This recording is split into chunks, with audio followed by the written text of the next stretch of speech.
Ladies and gentlemen, it has been highly requested, and I am dedicating the next 2-3 hours of my life to getting to the bottom of this. How powerful are the Lovecraftian gods? But literary who? I asked the fellow if he minds. He doesn't mind me reacting to his shiz, and we're going to be doing that. As you know, I have recently completed my Lovecraftian mythos lore dive. I've done a lore dive into every single Lovecraftian book. It's on the Nuxanor channel already. I've done a lore dive into all of the Lovecraftian mythos. It's also on the Nuxanor channel already. Both those videos are like 2 hours long. Because somehow that's a thing.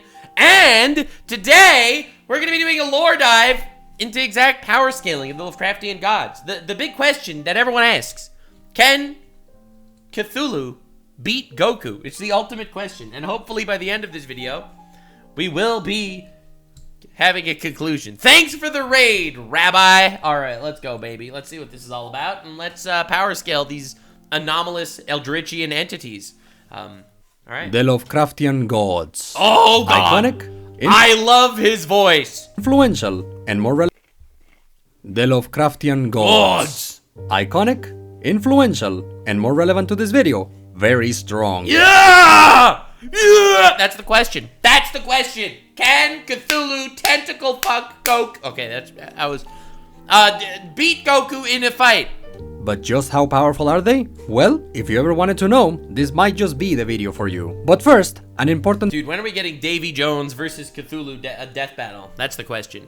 disclaimer. I once made 5 videos power scaling the 5 most popular characters created. Yo! Actual goat. My dude, how powerful is Cthulhu? How powerful is Shub? You know why he didn't write his full name? It's a good thing I did my lore deep dive to know the full name of Shub. If you want to know the full name of Shub, feel free to Google it yourself. I will not be saying it.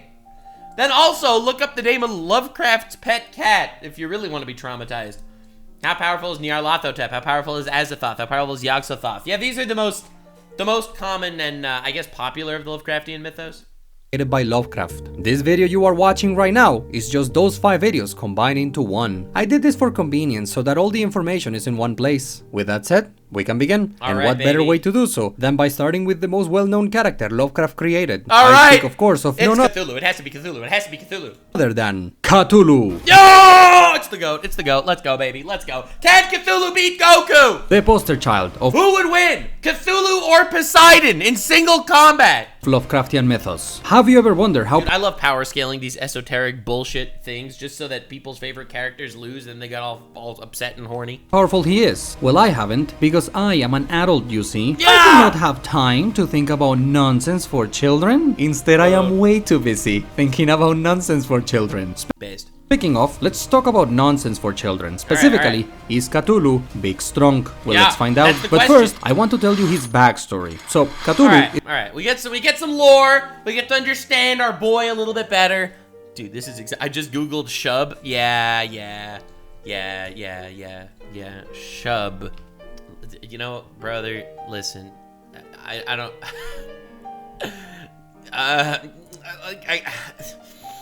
for the sake of not getting canceled, we will imagine Shub is married to somebody and took their last name. Okay? We're just for this. I'm just saying. is one of the other gods. The other gods is a blanket term to refer to beings like Azathoth, Shub, Oh. Nyarlathotep, No! all those guys. As a group, together, I refer to all of them Look as at the gamers. It's the gamers. the other gods. Why the other gods? I thought they were like outer gods or elder gods or something. And Cthulhu is one of them. I want to stop here for a moment. Okay. I know that I'm already throwing a lot at you, but I Okay. want to clarify 2 things. Okay. I just said other gods. I got No, it. I did not misspoke. I did not. Okay, I was saying, I thought he was gonna say outer gods, and he's like, no, not outer gods, other gods. Meant to say outer gods. Got The it. correct term is other gods. Oh. Other gods is the actual correct term, so everyone that I've been watching for lore dive so far has just been like mildly incorrect. We will discuss this later. Also, yes, I just called Cthulhu one of the other gods. No, Cthulhu is not a great old one. We will also discuss— Yeah, you're all wrong. Cthulhu is not a great old one. We've been over this. We've been over this. He's trying to ascend and wake up all of his homies in the ethereal space. For those of you that are not caught up with Lovecraftian lore, Lovecraft created a world that is so inconceivably horrifying. Every single one of its mythos and creatures is just a carnal and basic fear that a human can have, cranked up to 1 billion, and also you are schizophrenic. This later, but for now, let's continue. Alright. Now, the other gods, all of them are undimensioned. They do not have height, they do not have width, they do not have length. Because of they're gods. They're fucking gods. They're not like, oh, he's a god because he's 6'4". this, they cannot interact with the physical realm, but by offering living sacrifices to them, the other gods can gain physical form, which is what they want. Cthulhu's endgame in particular is to come into the physical realm so that he can help the rest of the other gods come into the physical realm. That's what our boy is doing. Cthulhu, everyone thinks Cthulhu is like the big bad of Lovecraftian mythos. You're all wrong! Cthulhu is but a priest. Too. That is why he's referred to as a priest. As for what's going— Dude, I told you, my lore dives are much deeper than you think. You think it's just, oh, this guy just watches one video. But I analyze it. I absorb it all. I research. I will consume all lore. I, Lord Nuxanor, will consume all lore. Subscribe for all the lore. Going to happen once the other gods come into the physical realm? Well, I'm sure you can imagine. Now— Yeah.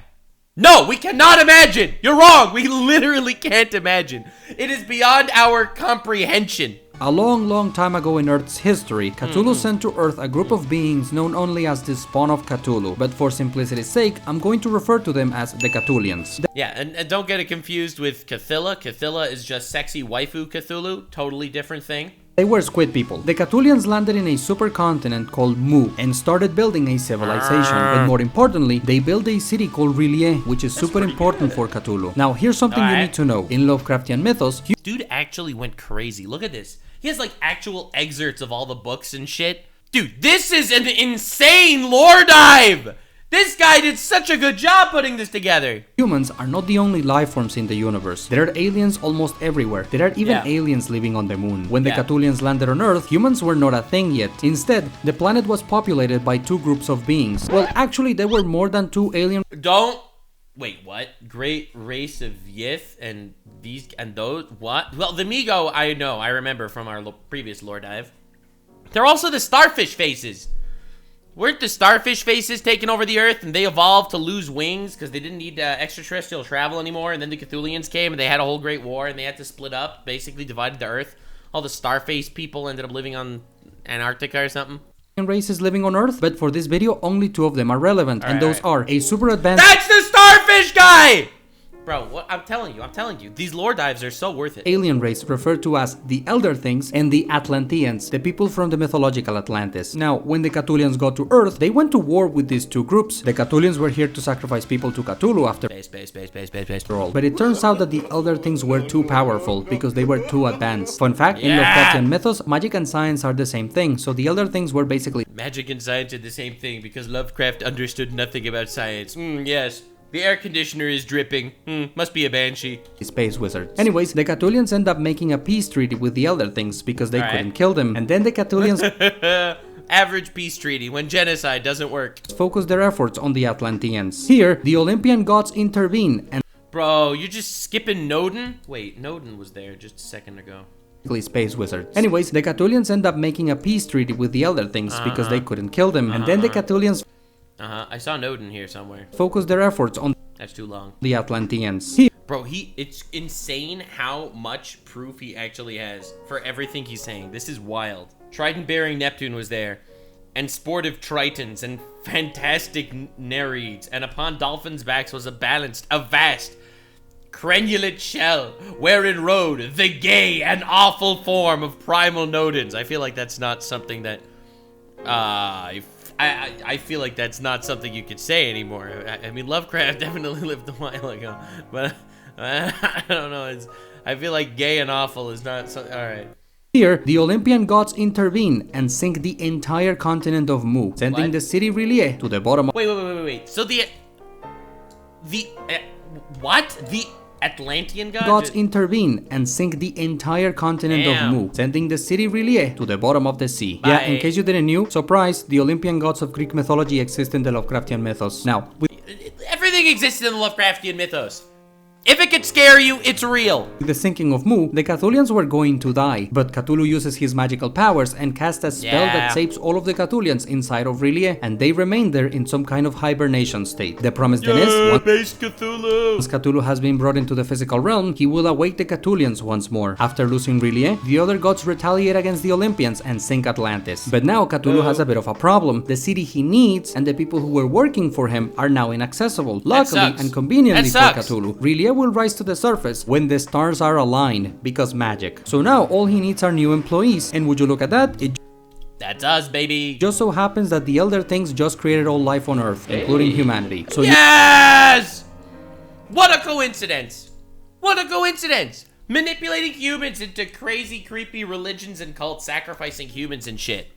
Based Cthulhu, am I right? using his psychic powers, Cthulhu communicates with humanity, and he's like, "Hey humans, would you like to be gods?" I love how he communicates with humanity too. He seeps into your subconscious, where you just have nightmares and delusions that convince you to do shit. Humanity then makes a deal with the other gods. The other gods grant humanity godlike power, and in return, all humanity needs to do is perform living sacrifices to the other gods a couple of times a year. And when R'lyeh rises to the surface, Easy. I didn't like all of you anyway. humanity just has to ramp up the sacrifices. Then Cthulhu's gonna walk on Earth, and everything is going to go according to plan. And then the call of Cthulhu happens, and Cthulhu loses to a boat. Let's talk about his powers now. So, Cthulhu actually has very few feats of his own. Most of it is pure scaling, meaning we compare him with other characters and assume he should be capable of doing similar things. I love power scaling, because it's such a pointless job, but someone's got to do it. But Cthulhu himself does very little. Luckily, two of the things he does are actually very impressive, but let's go over the tame stuff first. For starters, he's an Orbos. Cthulhu is described as being miles high and a literal walking mountain. For reference, That's big! That's big! that would make him bigger than the Godzilla from the movies. Also, he can regenerate, and presumably he can manipulate the weather. This can be but also, aside from regenerating and manipulating the weather, another thing that it's important to remember is he is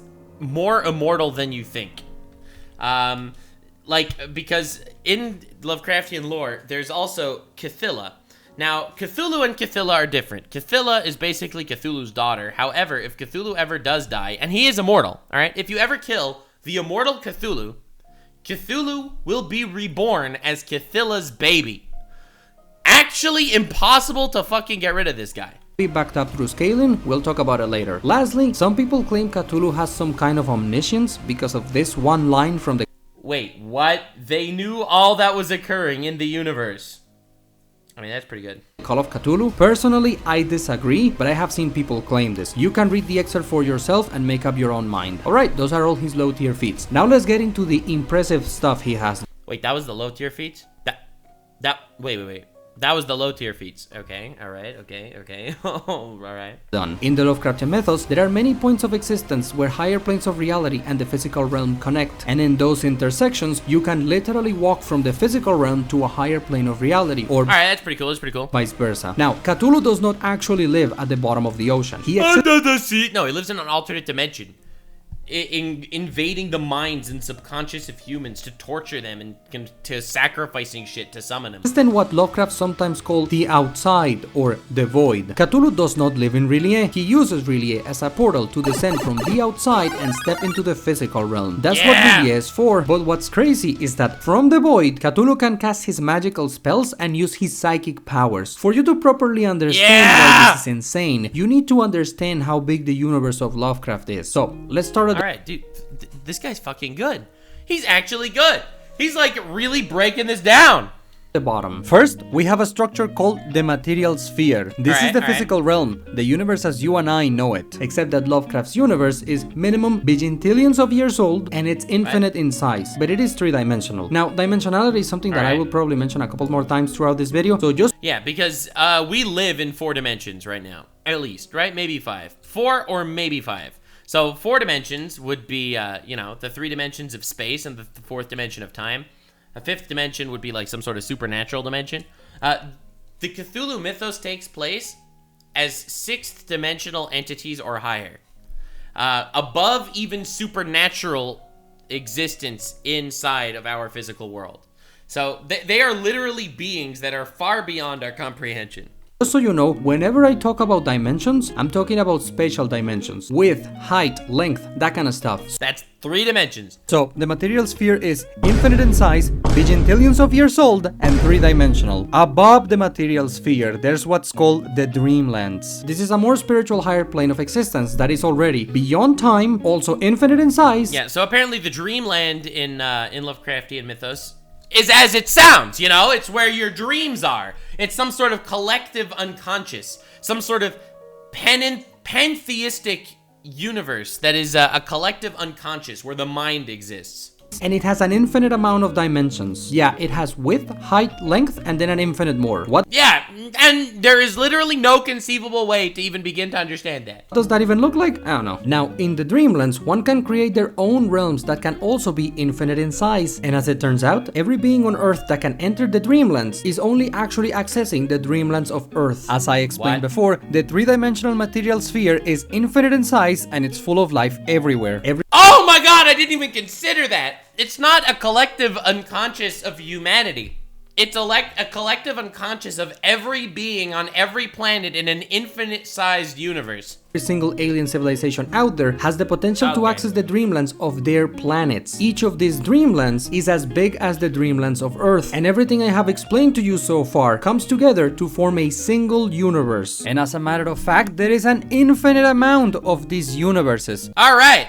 That's Lovecraft. You thought you were useless before. Well, wait until you read Lovecraft lore. That'll make you feel like a nihilistic cumsock. Today, we would call such a structure a multiverse. However, Lovecraft referred to his multiverse as the ordered universe. Yes, I know that referring to an entire multiverse as a universe can be confusing, but since we are trying to be faithful to the lore established by Lovecraft, we are I love that he's doing this. He's not like, oh, we're just gonna adapt the material because Lovecraft is a shitty writer. Going to use his terminology. So, just to be clear, every time I say material sphere, I'm talking about a single universe. And every time I say ordered universe, I'm talking about the entire multiverse as a whole. And by the way, the ordered universe is so big that if you were to compare a single material sphere with the entirety of the ordered universe, that material sphere would be like an atom in size. Well, obviously, that makes sense. It's infinite. In fact, I would say it's even less than an atom in size. Like, that's a good analogy to get us to start thinking about it.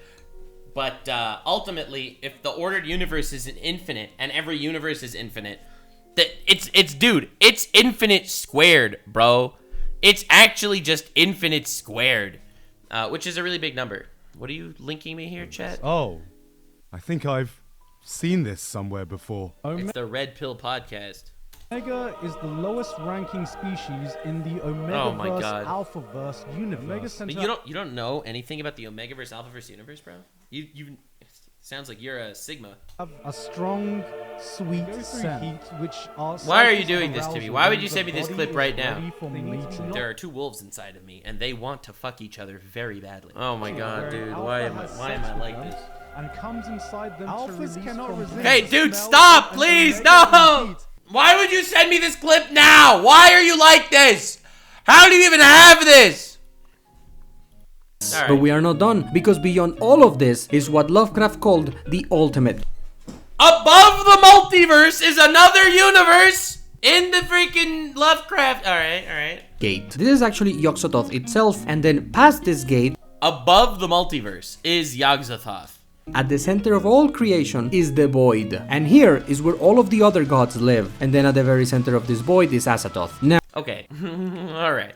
You got Azathoth in the void, right? Lit in infinity to the 4th power. Past that, you have the ultimate gate, which is Yog-Sothoth, the father of all these fucking space deities that are living in the ordered universe, which is like some sort of super collective, which is above even a collective unconscious. Then you got the collective unconscious, which is the dreamland, and then you got, our world. And here is where all of the other gods live, and then at the very center of this void is Azathoth. Now, it is from this void that Cthulhu is sending his psychic powers and magical spells. From here, all the way down to planet Earth. The fact that Cthulhu's powers can reach this far is... That's a far range.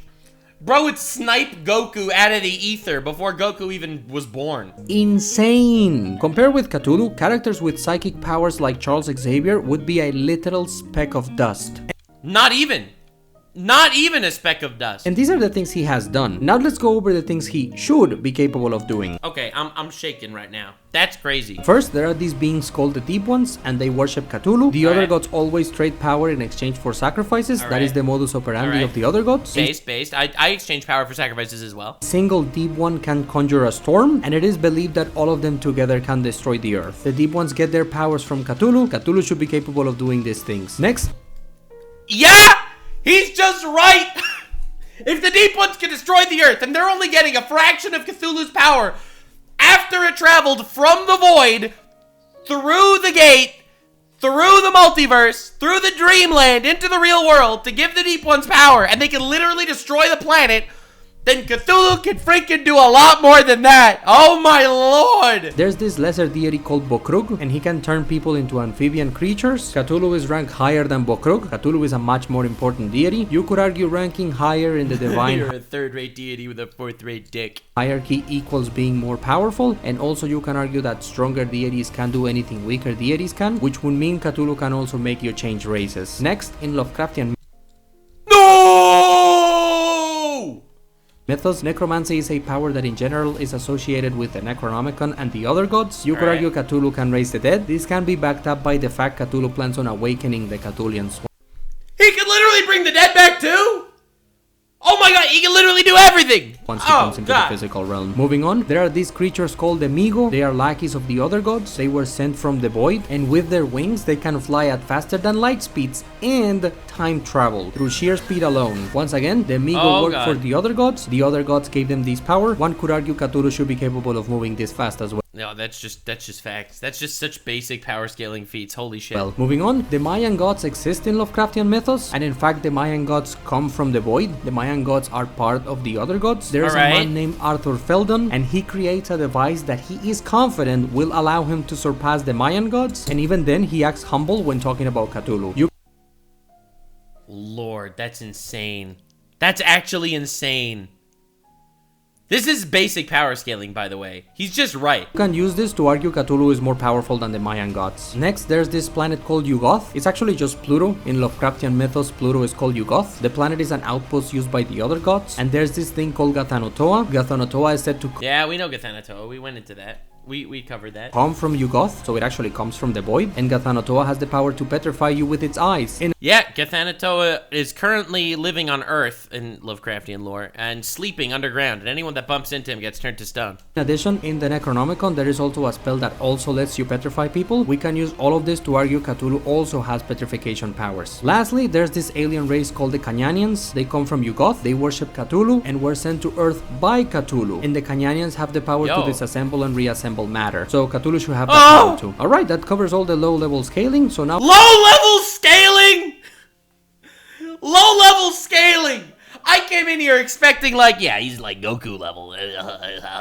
But dude! We can talk about the really powerful stuff. So, remember when I said that the other gods gave humanity godlike powers? Well, let's expand on that a little bit. See, the other gods were not lying. They really did give humanity godlike power. It's just that humanity eventually forgets how to access this power, which... Boo. Human L. What? They stopped believing in magic? Cringe. Hey, that wasn't part of the deal. The other gods did give humanity what was promised. If humans forgot, that's too bad. But the art is not completely lost. Some humans can still tap into this power. It has to do with the pineal gland, a small part in the brain of the humans in Lovecraft. I thought he said the pineal gland, like the penis gland, and I shit myself. But no. The pineal gland. The pineal gland. Oh god. Lovecraftian mythos. When stimulated, the pineal gland allows some humans in the Lovecraftian mythos to enter a higher state of being and gain godlike power. However, not every human can do this. Only creative type people have a chance at tapping into this power. I mean, that's how I do it. That's how I move my VTuber model. I'm talking painters, writers, musicians, those kinds of people. And even creative types struggle to tap into this power. Most of them need to use some kind of drug to get their minds in the right place. And Guys, I'm not drugged because I'm fucking addicted, okay? I'm drugged because I'm trying to activate my pineal gland. The older a human in the Lovecraftian mythos gets, the more difficult it is for them to tap into this power, until eventually they reach a point where they cannot do it anymore. Now, of course, the allegory of all of this is not lost on me. This is as subtle as a hammer to the face. Yeah. I'm just sharing it with you because I thought you were going to find it interesting. But now let's get back Creativity is king, baby. on topic and talk about what humans in the Lovecraftian mythos can do with this power. From here on, we're going to refer to the humans that have access to this power as dreamers. And here's what a dreamer can. We are fighting dreamers! Fighting dreamers! You could use jutsus. You put your hands together to focus your chakras, and then you start farting on people. They can create their own realm that is infinite in size just by thinking about it. They can create their own realm infinite in size. Like, they can create their own little universe in the dreamscape. They can create life, perceive and They can create life! Wait. Create their own realm that is infinite in size just by thinking about it. They can create life. How do you just say that so quickly? That's like a big feat.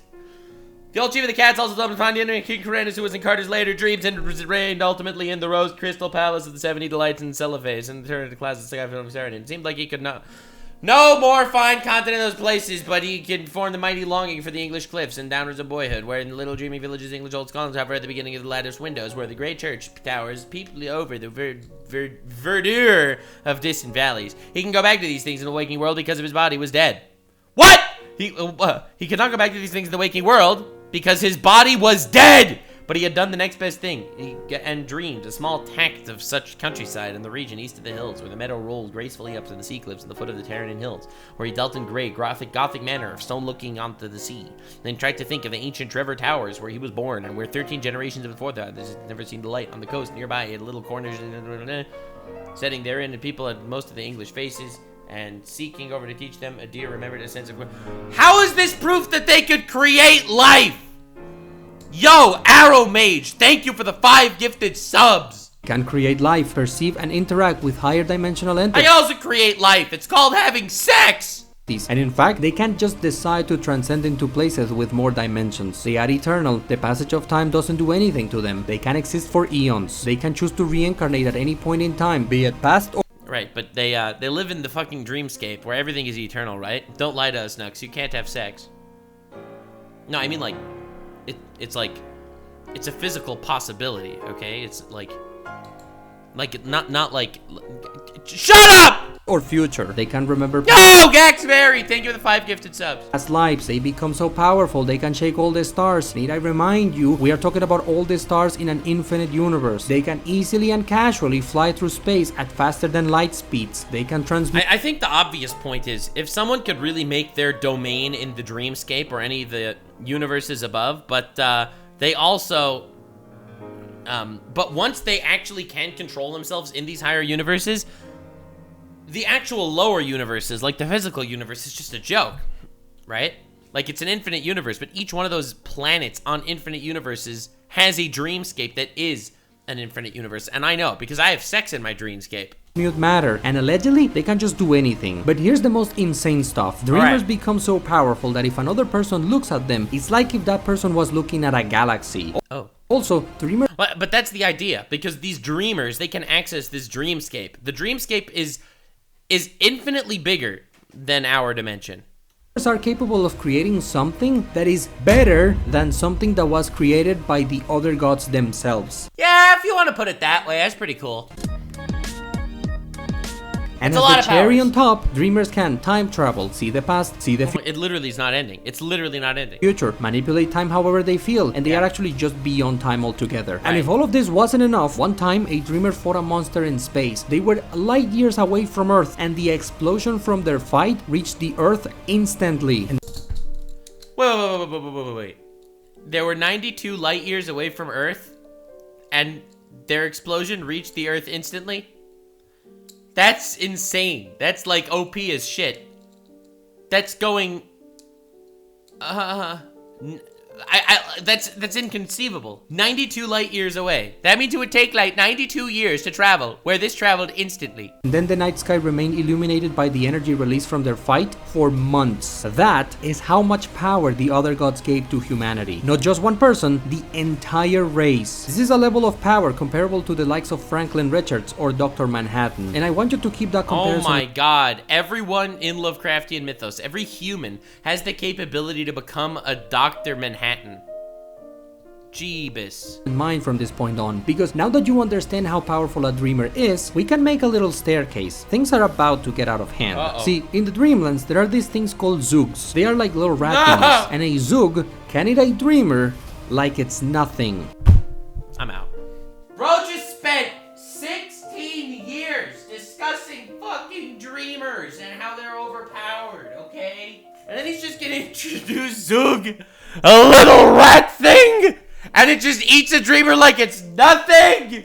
We have given human infinite abilities. Oh, that's nice. Maybe humans aren't just pointless little specks of dust in the grand scheme of things. Anyway, this Zoog can eat you.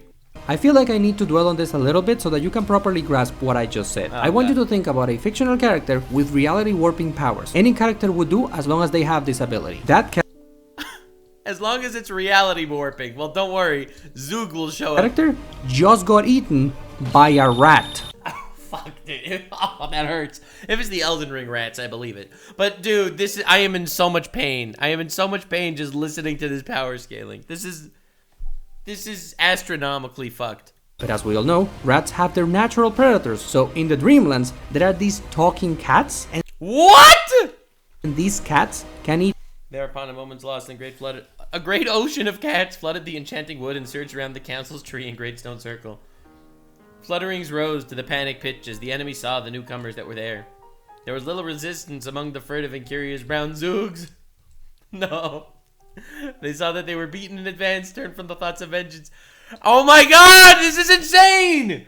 And the Dreamland cats just showed up and fucking... eat zoogs like they are nothing. And then there are entities in the Dreamlands that can make these cats afraid. And then there are the gods of Earth, a group of deities that include, but are not limited to, the Olympian gods and the Egyptian pantheon. And these guys are all just top tier Dreamland characters. So wait, so all these Dreamland guys, they are below the actual multiverse in Lovecraft lore. The gods of Earth oversee both planet Earth and the Dreamlands of Earth. And then there are the Night Gaunts, creatures so powerful that even the gods yeah, we covered the Night Gaunts of Earth are afraid of them. And and only then, we have the other gods, of which Cthulhu is part of, who are all so powerful, even the Night Gaunts fear them. This is insane. This is like... Tom and Jerry level shit. Dude, how on earth... How fucking high was Lovecraft when he made this shit? You see the gap between a dream... This is insane. And this is fucking Dr. Manhattan, okay? This is a reality warper. This is Ben 10 Alien X. Dreamer and Cthulhu? Honestly, a single talking cat from the Dreamlands could probably solo your favorite fictional verse. No! No! Don't do Goku like that! Don't do Goku like that! Never mind Cthulhu. As we say around these parts, Cthulhu is big strong. And I mean like big. With that said, I'm pretty much done with Cthulhu and we could move on to the next deity. But before we do that, I want to talk about the going crazy thing. Because we really need to... Yeah. Because there's a whole thing in Lovecraftian mythos that if you even saw this god, you'd go crazy. Talk about that. See, there's this giant meme surrounding the Lovecraftian mythos where people think that in Lovecraft stories, if you look at the monster, you always instantly go insane. People think that well, guess I'll go insane now. This is a power the other gods have. People are under the misconception that Cthulhu has some kind of passive ability activated at all times that instantly makes you crazy if you look at him. And I'm here to tell you, that's not a thing. No, it's not. It's not a superpower that makes you crazy. What makes you crazy is your mind literally witnessing something that it cannot even conceive. It's your mind self-destructing. It's so much scarier. If you had a superpower to make you crazy, then okay. But if your mind makes itself crazy as a defense mechanism to not bear witness to the majesty of Daddy Cthulhu, that's worse. Great Cthulhu slid greasily into the water and began to pursue with vast rave-wheezing strokes of cosmic potency. Fuck, dude, the way this man wrote. Yes, in Lovecraft stories, some people do go crazy when they look at the monster, but some people don't. It all depends on their mental fortitude. If your mind can handle what you're looking at, you won't go insane in the membranes. Dude, I love this meme. If your mind... Meh, I've seen weirder. Holy smokes, a big squid, I'm gonna go insane now. Real true, real true. Mind can handle... There's two types of Nux fans. There are these Nux fans, the meh, I've seen weirder, and then there are these type of Nux fans. And they're all on Twitter trying to cancel me as we speak. What you're looking at. I did the math, and 92 light years in a second is 870,320,000,000 times the speed of light. Thanks for that, bro! You won't go... Haha, you read it like manga. I'm based, okay? Go insane in the membrane. Some characters have seen Azathoth itself, Damn. and they are fine. There is no such thing as an insta makes you crazy ability in Lovecraftian mythos. No one in the mythos has that power. You go crazy if you mentally cannot handle what you're looking at, but the monster itself... Ha! Sick! Psych! I'm already crazy. What's it gonna do to me, huh? Does not have a passive ability that instantly makes you crazy on sight. I just wanted to hammer that in. But look, if you are not convinced, keep watching. When we get to Nyarlathotep, we are going to talk about the going crazy thing again. Oh god. Also, just a tiny thing, when it comes to his physical appearance, Cthulhu is said to have green colored fish eyes, 3 of them on each side going by Lovecraft's drawing. And look, I know that anyone is free to depict Cthulhu however they want, and if anyone really cared about accuracy, Lovecraft himself made a drawing of Cthulhu, so anyone could just look at the drawing for inspiration, but I'm just putting that bit of information out there. I don't even know what, like, why. Alright, with that said, we Alright, we did Cthulhu. could move on to the next Lovecraftian deity. But I'm ready. before we do that, let's address the elephant in the room. Alright. The 3 elephants in the room. Oh. First is the terminology thing. Almost every website and person on the internet will tell you that these creatures are called the outer gods. Honestly, I was always calling them outer gods, so that's huge. And yet, here I am saying that they are called the other gods. So, obviously, the one making the mistake must be me, right? Wrong! Wrong! Right? After all, is it really possible that a large group of people can believe something And he's showing ghosts and aliens and Bigfoot. No. that is not true? Well, let's break it down. First of all, there is not a single story written by Lovecraft where he uses the term outer gods. L, bozo. You just lost. It's just over. The closest you get is one story where Lovecraft uses the term gods of the outer hells. But Lovecraft... Dude, it's insane how much research Literary Who did on this video. Oh my god. never uses the term outer god. That specific phrase does not appear in any of the stories written by Lovecraft. But then, where does it come from? 40 years after Lovecraft died, a company called Chaosium created a game based on the stories written by Lovecraft. Someone trying to profit off another IP. Well, good thing I just finished my artistic vandalism video yesterday, and it'll probably take weeks until it's actually edited, because it's like 2 hours long. That game, there are two groups of deities. There are the Great Old Ones and the Outer Gods. That's where the term Outer God comes from. Wow, it comes from the game that fucking jacked off the original. That's crazy. Shazao! Thanks for the sub. It comes from a game created 40 years after Lovecraft died. But Lovecraft himself referred to the evil Capitalism, baby! deities he invented as the other gods. In universe, as in within this Capital O, so it's a name, bro. It's a name. stories written by Lovecraft, characters in those stories will use the term other gods when they are talking about the other gods. So that's what they are called. The correct term is other gods. All right. Thank you. Look, I know that some people do not like this term because they think it sounds lame. And to But you know what? Who fucking cares? those people, I am happy to inform that Lovecraft also used the term ultimate gods. So you can use that term and Bro, you could have been calling them ultimate gods all along and you were calling them other gods? Bro, you could have been calling them the ultimate gods every single time. I would imagine Obelisk the Tormentor, okay? Instead of the Wicked Avatar. All right, dude? All right, guy? Maybe I'm weird, but dude, when I hear ultimate gods, I'm thinking of this, all right? This over here, this is the ultimate god. This ultimate gods, and I'm like, oh shit, the winged dragon of Ra. Slifer, the Sky Dragon! I'm like, yo, that's awesome! Now when I hear the other gods, I'm thinking of this. I'm thinking of this shit when I hear other gods. Other gods. It's the other gods. It's kind of like Obelisk, but he has an 8-pack on his... He's kind of like Obelisk, sort of. The other gods, you know. like Raphael, Lord of the Phantasms, you know, it's like, you know.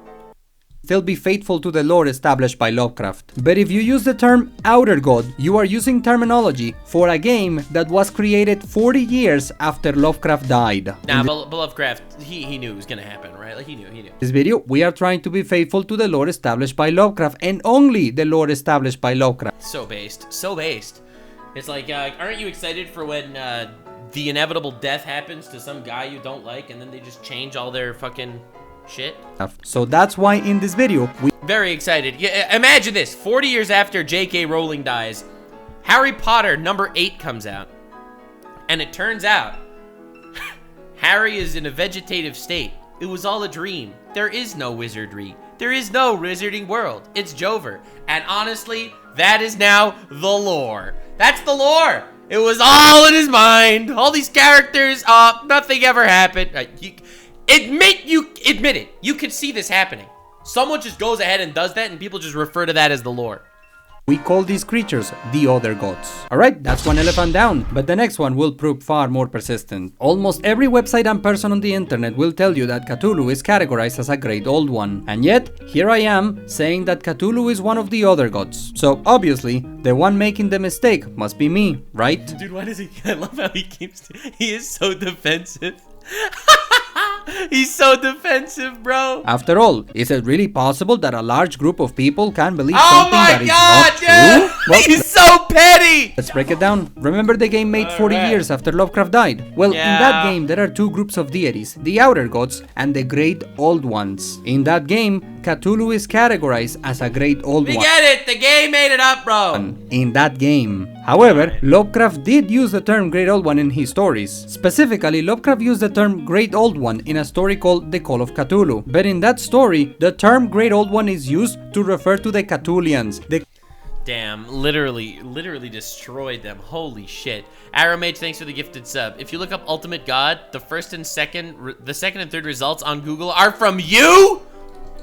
No shot. One random guy in my chat? No shot. Ultimate Gods. That's just not true. Wait, what does that mean? Second and third results are from you. Second and third results are Wikipedia, bro. Alright, well, anyway. The creatures that sang with R'lyeh. The inhabitants of R'lyeh are the Great Old Ones. And no, despite popular belief, Cthulhu does not live in the city R'lyeh at the bottom of the ocean. There is a story written by...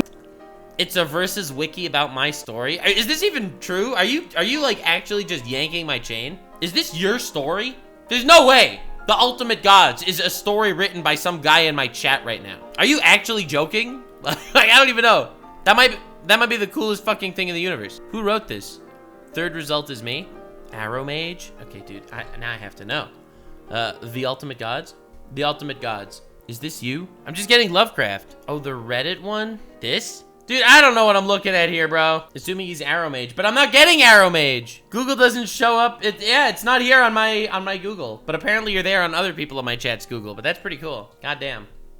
That's really cool. Lovecraft that tells us about the sinking of R'lyeh, and in that story, it is not mentioned that Cthulhu sinks with R'lyeh. What the story does say is that Cthulhu sends creatures to Earth to build his city for him, and they are the ones that sink with the city. Cthulhu is stated to be related to the Other Gods. Cthulhu's not on Earth. So if this game says Cthulhu sinks with the city, the game is just insurmountably wrong. Cthulhu is in the void. By blood. The nucleus of existence. He's not in our dimension. He is part of their family, and we know that all of the Other Gods live in the void. Since Cthulhu did not sink with R'lyeh, and he is a family member of the Other Gods, and all of the Other Gods live in the void, we conclude that Cthulhu is one of the Other Gods, and he lives in the void. And while the only 5 nerds that care about this are furiously typing that I'm totally wrong, I am going to move on and tackle the last elephant. Alright, whatever. Who cares? Who cares? Oh my god. Guys, I found it. The Ultimate God This Redux update by Arrowmage, the guy in my chat! I can't even believe it! Alright, go away. Dude, I can't believe it! This is actually just written by the guy in my chat! Dude! That's so cool! There's no way! Alright, dude. That's fucking awesome, man. Holy shit. Mythical title. the Elder, the Archon, the Herald. Dude, this is huge! I am literally so excited. Arrowmage, you fucking monster. You legend. This is so cool. Ananta, aspect powers. Dude, oh my god, look at this! I'm sorry. I'm coming right now. I'm literally coming. Literally shitting and coming. Oh my god. That is so cool. Is there a TLDR? Bro! Okay, dude, that was awesome. I'll look at this later. That's so cool. So, if Cthulhu is so strong, why he lost to both? Personally, I think that I already gave you all the pieces to solve that puzzle, but I can still explain it. That's no problem. To be brief, when the boat rams into Cthulhu's forehead, his head explodes, there's blood everywhere, and then Cthulhu disappears. We know that the other gods need blood to remain physical, so the boat drained Cthulhu of all of his blood, and Cthulhu went back to the void. Yeah, but still, it pierced his skin. The boat was able to injure him. It's true, maybe the blood, whatever shit, is what kept him in this universe. However, I see this as a completely different thing. The boat hurt him enough to get him to bleed, right? Like that's the thing everyone makes fun of Cthulhu for. Mystery solved. Alright, that is absolutely everything about Cthulhu, which means Alright, so just quickly, on the actual Versus wiki here, we have Cthulhu, and a lot of feats. Attack potency, Cthulhu caused an earthquake as he slumbers in the city of Ryla, which, again, apparently is not accurate. Apparently that's not accurate, because it seems like Cthulhu is living in the void. In Ryla, it's just his homies. Speed, fast, range, hundreds of meters, even though he proved that, nah, dude, honestly, this is just wrong. This is literally just wrong. So, the game really tainted the shit out of the lore here. We can now move on to the next Lovecraftian deity. Let's talk about Lady Voldemort herself. What? I call her that because just like saying the name Voldemort strikes fear into the hearts of wizards, saying don't do Shub. Not Shub. the full name of this character strikes fear into the hearts of YouTubers who want to monetize their No, it's Shub! videos. I speak of course of none other than Shub, Black... Yeah, Shub. Just Shub. Pay no attention to the rest of it. It's just Shub. Hey, it's Shub. Hi, Shub. Hi, Shub. Dude, there is so much fucking Lovecraftian Rule 34. It's fucking crazy. Goat of the woods, an all mother with 1,000 young. Cool. The mother with 1,000 young. And for most of you that don't remember why Shub cannot be said by YouTubers, it's simple. The Shub full name is traumatizing. You think looking at Cthulhu will make you go insane? Just go out there and tell us Shub's full name, please. Titles, but can she like punch Goku or whatever? Like, how powerful is Shub? There we go. Alright, so we've covered Cthulhu. Cthulhu fucking crazy, insano strong. Like, literally insano, crazo strong. But, how strong is... Dude, why is chat going goat mommy? Can you please stop? Can you please stop? Well, to properly answer that question, one would need to read all the stories Lovecraft wrote, and I'll have you know that I play Yu-Gi-Oh, so I don't read, but if I did have the capacity, here's how I would answer that question. Right. So, Shub is one of the other gods, which means she lives in the void, and that same as Cthulhu. By default makes her really powerful. Basically, everything I said about Cthulhu would apply to Shub as well. However, the other gods are not all equal. Some are more primal, more fundamental than others. Lovecraft once made a family tree for the... Dude, why is there a fucking Game of Thrones level family tree for Lovecraftian gods? Alright, so you have Azathoth at the top, who had Darkness, the Nameless Mist, and Nyarlathotep! I thought he was way younger. Okay. Anyway, had Shub, and Shub had had Cthulhu. Oh god. The other gods. In it, we can see that Cthulhu descends from a deity called Nug, and Nug in turn comes from Yog-Sothoth and Shub.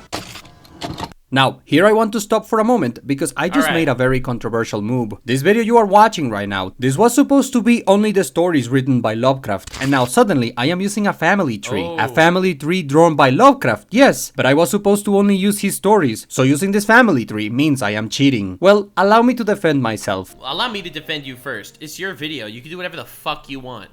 This will be the only time in this entire video where I will mention the family tree. And the only reason why I'm bringing up the family tree is to show to you the exact gap between Cthulhu and Shub. But since the only sources I was supposed to use for this video were the stories written by Lovecraft, let's ignore the family tree. Within the story Great Cthulhu is their cousin, yet he could spy on them only dimly.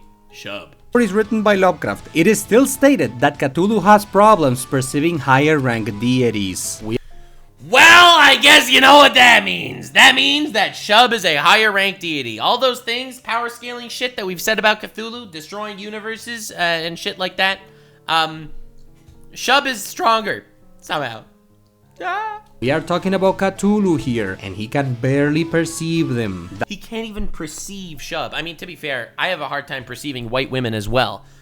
Whenever there's a mommy in the vicinity, I just explode in a shower of lymph. Everyone in my chat knows that. That's how much beyond Cthulhu. It's a medical condition. Don't take it. It's just a medical condition. Like Shub are. Remember the staircase from the Cthulhu section? Let's bring it back. Here's Cthulhu. Now let's make another step, and that's where Shub would be. That's crazy. That's fucking nuts. So as you can see, oh my god, that's actually insane. she would be insanely powerful. But here's the thing: this staircase I made does why would you show us the thing? Because you said the thing. Here's the thing. not properly represent the gap between Cthulhu and Shub, because this staircase makes it seem like Shub is only slightly above Cthulhu. The reality is that beings like Shub are so beyond the rest of creation that compared to them, everything else is not real. It's fake. Oh my god. Okay, dude. Everyone out here saying that Cthulhu power levels are equivalent to like fucking Goku shit. Are you out of here? Shub is so above reality. All of reality is only a simulation, a fiction to Shub. Us to Shub is like Voldemort to J.K. Rowling. That's an insane fucking way to... That is a wild perspective. That's an insane perspective. That's an actual insane perspective. It's like, how strong is Goku? He's strong. But compare Shub to Goku. It would be like if Goku could beat Akira Toriyama. And you're like, wait, what? An illusion. Oh and my a being God. like Shub can manipulate the whole of creation however she wants. And remember... Oh my god, all of this existence, all of this, it's a plaything to Shub. the cosmology of... I love how Lovecraft is like, it just wants to remind you. It's like, oh, you thought Cthulhu was scary? Well, let me remind you that you are so insignificant. This is an infinite universe. Our universe is not infinitely big. Okay? This outer ring over here is if our universe was infinitely sized. Shub is not here in the infinite dreamlands, not here in the ordered universe, which is a multiverse, not here beyond infinity, which is the gate. Wait, isn't that Shub? I thought that was Shub, actually. No, or is that Azathoth? Or is that Shub? No, that's Azathoth. And, well, Lovecraft is insanely massive, and from Shub's perspective, even so... That's the worst image I've ever seen. Just imagine that. Imagine this. This is not... This outer rim is conceivable reality. This is a realm that could just barely be reached by people like freaking Dr. Manhattan, okay? By Alien X. By Xeno, whatever his name is, from, like, the Gods of Destruction in, Dragon Ball verse are here. Could get here. And would probably be eaten by a rat of the dream world. Xenu, whatever. Then, and it's all just a joke. Literally all just a joke. Something as big as this massive cosmology is essentially fictional. So while in this graph I represent Shub as just being slightly above Cthulhu, the reality is that Shub would be so beyond Cthulhu that Cthulhu might as well not exist. And that, my friend, Cthulhu might as well not even exist compared to Shub. Yikes, bro.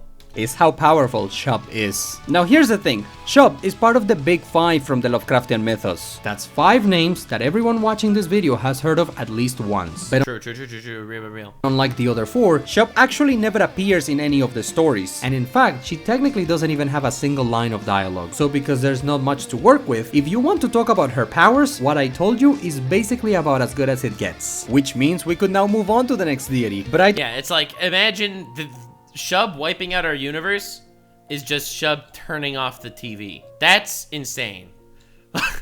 Classic Lovecraft, not letting the women have dialogue, am I right? I don't want the section about Shub to be just like 2 minutes long. So, while we are here, let's talk about other things aside from her power level. Okay, so let's start with her character motivation. What does she want? What's her goal? Babies! Babies! Well, actually, we have no idea. See, most of the... You can't even conceive her. Thinking that you can understand her motivations is humanizing her. The other gods are very straightforward. And when I say most of them, I don't just mean the big 5. The void is full of these creatures. Hey. 5 of them are the most well known, but there's a bunch more. And most of them are very simple to understand. Most of the other gods are mindless. They are incapable of thinking, and they are also hungry, like all the time. So they just want to eat. Outside the void there are things they can eat. They want to eat them. It is as simple as that. Base. It's as easy as that. It's as easy as that. But Shub has shown that she has the capacity for thinking. See, back when Mu was at the surface, there was a guy named Yog. He was the high priest of Shub, and his goal was to kill a monster called Ghatanothoa. However, hey, Ghatanothoa is the underground turn you to stone guy. He couldn't just walk to the thing and stab it, because anyone who looks at Ghatanothoa gets petrified. So True. See, I know I'm learning my Lovecraft stuff. I told you the lore deep dives are working. They're working. in a dream, Shub herself grants Yog a spell that would protect him from the petrification powers of Ghatanothoa. This Shub herself gives him a spell. Okay, why does Shub care? Why the fuck does Shub care? shows that How the fuck did you remember that? I told you I'm doing deep dives. I'm absorbing all lore. Shub is capable of thinking. She is not mindless. So the question is, if Shub can think and she is super powerful, why What does she want? And why does she care if this one guy stabs Ghatanothoa? can't she achieve her goal, whatever it may be? That's assuming, of course, that she has any goal in the first place. And we can speculate about what her end goal could be, and I Headcanon. certainly have my headcanon, but Lovecraft himself does not provide an answer. So at least canonically, we don't know what she wants. We don't know. Mystery box. The only thing we know for certain about Shub's personality is that, Babies. according to Yog, for some reason, she really disliked Ghatanothoa. Boo. It's just a bad ex. Just a bad ex. However, what Yog says should be taken with a mountain of salt, because the actual reason why Yog wanted to kill Ghatanothoa was because he believed that if he did, he would become so famous that people might even worship him as a god. Classic humans, am I right? Just trying to do cool shit for clout. Nevertheless, Shub did give Yog the power he needed, which shows that A, at the very least, Shub was okay with her high priest trying to kill Ghatanothoa, and B, she is capable of thinking. We also know that she's been worshipped on Earth since like the dawn of mankind, which yeah, of course she has. Mankind made a deal with the other gods basically right after they were created. But aside from these facts, she is an enigma wrapped in a mystery. Okay, but what about her appearance then? What does she look like? Well, presumably like a goat. Boo! You fuck one goat and you're always remembered as a goat fucker. It's such a sad world out there. I mean, it is in her title, but in all of his stories, Lovecraft actually never describes her. What he does describe are her offspring. You probably know them by the name Dark Young, although you'll be surprised to learn that Lovecraft actually did not came up with that name. You won't find the term Dark Young in any of the stories Lovecraft wrote, because that term was invented by someone else. Well, dude, I hate that this keeps happening. We keep conflating different mythos and writers into one fucking verse. And unless it's conceived to be that way, like in Warhammer, where a lot of the actual novels are written by different people, that's just despicable. I hate when that happens. well after Lovecraft died. But anyways, in his stories, Lovecraft...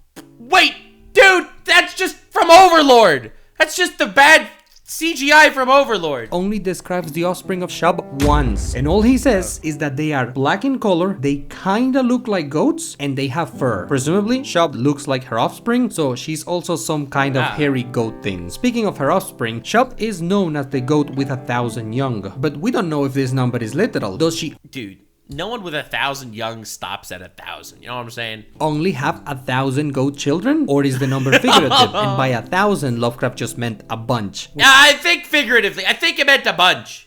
I think it just meant a bunch. We don't know. Alright, now let's finish the section about Shub by Shub was just like, plap, plap, plap, plap, plap, plap. discussing the famous expression, Ia Shub.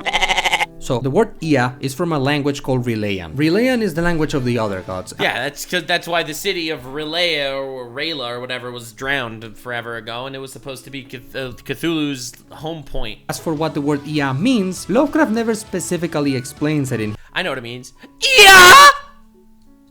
You know, I don't even need to translate it. I'll just... You know, honestly, I don't even need to translate it. You got the message. his stories. But from context, we can deduce that it's some kind of exaltation. It must mean absolutely. That's how I exalt people. Something like hail or praise. It makes sense. It makes sense. But the word Ea is not every time I see a person of note, I go, Ea! exclusive to Shub. We've seen the word used when talking about the Mayan gods and the city Rilie, so presumably as a way to show your respects towards something or someone, you use the word Ea followed by the name. Alright, that's pretty much all I have to say about Shub. Now let's go back to what this video is about and answer the question again. So, how powerful is Shub? She's more powerful than Cthulhu and more powerful than most things in her own verse. Even if there are other beings in the void who are as powerful as her, the fact that Shub can think would give her an advantage, because she can actually use her powers instead of being a dumb thing that only cares at least she's not a dumb thing about feeding. So, in summation, Shub is big strong. Okay, dude. I mean, ultimately, how the fuck are you even supposed to... How are you supposed to even get close to any of this? She's created all of... crazy amounts of organic life. And life in general. Ethereal life, too. Like, how do you even compare something like this? I can't think of any fictional characters that are Shub tier, just off the top of my head. All of existence and reality is... It's not that she can warp reality. Like, people like, I don't know, fucking, let's say Goku or Saitama or Galactus, or like these just insanely overpowered characters. Like, these guys could warp reality to some degree. She is so massive that reality isn't even real to her. Like, that's an inconceivable power level. However, let me be clear on something. I am not claiming she is the strongest, nor am I claiming she solos everyone in her verse. There are still beings in her verse who are more powerful than her. One of them would be Nyarlathotep. But I cannot believe Nyarla is that strong. I was so sure that Nyarla was not there. When I did my original lore thing, Nyarla actually cares about just tormenting humans and spreading chaos and shit, right? And arch enemy to Norden. And so I didn't realize Nyarla was actually necessarily that strong. But that, as they say, is a story for another time, and that time is right now. But before we move on to Nyarlathotep, we must tackle one misconception regarding Shub. Dude, I love the way this man put this video together. Dude, Literary Who's actually great YouTube channel. There are people out there who will tell you that referring to Shub as female is inaccurate because, according to these people, Lovecraft never specified that Shub was female. This is not true, and here's the proof. By using the ancient and almost forgotten art known as reading. With the powers of Shub and her sons! Alright, it's Jover, literally Jover. Literally Jover, over, Jover, goodbye. You can see for yourself that within the stories written by Lovecraft, Shub was regarded as female. Alright, it's Nyarlathotep time. Dude, I hope your channel blows up, man. Holy crap, Literary Who. What an actually just freaking good video.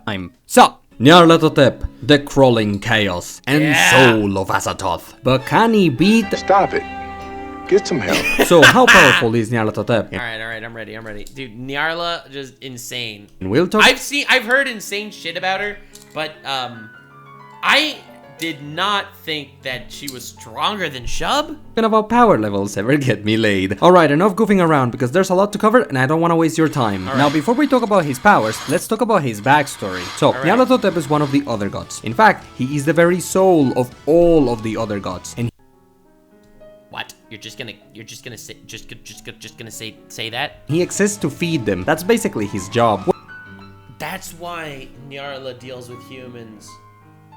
Because as the soul of the other gods, it's Nyarla's job to feed everyone. Well, one of them anyways, because Nyarlathotep is also considered the messenger of the other gods. When someone makes a deal with the other gods, that person usually makes the deal with Nyarlathotep himself. I've made a deal with Nyarlathotep before. Nyarlathotep basically represents the other gods and speaks for them. He is also loyal to the other gods, by the way. He acknowledges them as his masters. Okay, interesting. But I assume that's not all the other gods. I am his messenger. Right? So, I guess... Interesting about Nyarlathotep... You gotta wonder who, right? Because Cthulhu's an outer god. Another god, but Cthulhu's small. Is that despite... I mean, compared to fucking Shub and Azathoth and Yog-Sothoth. Being a creature from the void, Nyarlathotep can leave the void at will and freely roam through all of the dreamlands unrestrained. That's why he is called the Crawling Chaos, because... Oh, because all the other ones need sacrifices and shit. Oh! I get it. I get it now. That's why. He moves around. The only place Nyarlathotep cannot go is the material sphere. But Nyarlathotep is very special, you see, because unlike most of the other gods, he can think, and he's actually very smart, so he figured out a way to circumvent this limitation. See, there's this thing called the Shining Trapezohedron. It's some kind of weird looking stone or gem. It was created in Yog-Sothoth, presumably by the Migo, and within the trapezohedron, Nyarlathotep stored some of his thoughts. Now, the trapezohedron is magical. If you are near it, it is going to make you want to look at it, and if you look at it, a sort of symbiotic link will be formed between you and Nyarlathotep, and then an avatar of Nyarlathotep will emerge into the physical realm. Oh my glob. It's as simple as that. That's how Nyarlathotep manifests by invading a human's subconscious fears and crawls its way to the conscious, to the point that it just manifests itself in the physical world. That's fucked up. Avatar is called the Hunter of the Dark. It's a black giant winged thing that oozes acid, and it has three red colored eyes. It's important to note that even though he looks like a monster, the Hunter of the Dark is not a mindless beast. This avatar is capable of thinking, and he also does not stay like a monster forever. That's what the avatar looks like when he comes out, but he does not stay like that. Now, this avatar of Nyarlathotep is Bro is out there, he's looks maxing, he's Riz, skibbity toilet Riz. significantly weaker than his full self, but eventually, the Hunter of the Dark gains more power. Presumably, this is done through blood sacrifices. What's Based. So this is what happens. And of course, this is a void living god. This is an outer god, other god, whatever. You're never gonna get rid of it. So all it simply does is crawl into the dreamscape, invade a human's subconscious until the human is fucking scared as shit. Then, eventually, they consider it, and that fear of Nyarla manifests it into the physical world, where it's just a weak little hunter of the dark, and it'll go around getting and gathering blood sacrifices that it sacrifices to itself to bring itself into reality. That's fucked up. What's really cool about this avatar is that if the person who looked at the trapezohedron is in the darkness, they gain the ability to see what the avatar of Nyarlathotep can see, but in turn, the avatar can see what the person can see, which means Nyarlathotep knows where you are. I find this such a cool idea. That's so scary! Dude, it's like the Shinigami eyes from Death Note, where instead of looking into, you make the deal with the Shinigami to get the Shinigami eyes. It's like here, you look into this trapezohedron, and Nyarlathotep invades your subconscious.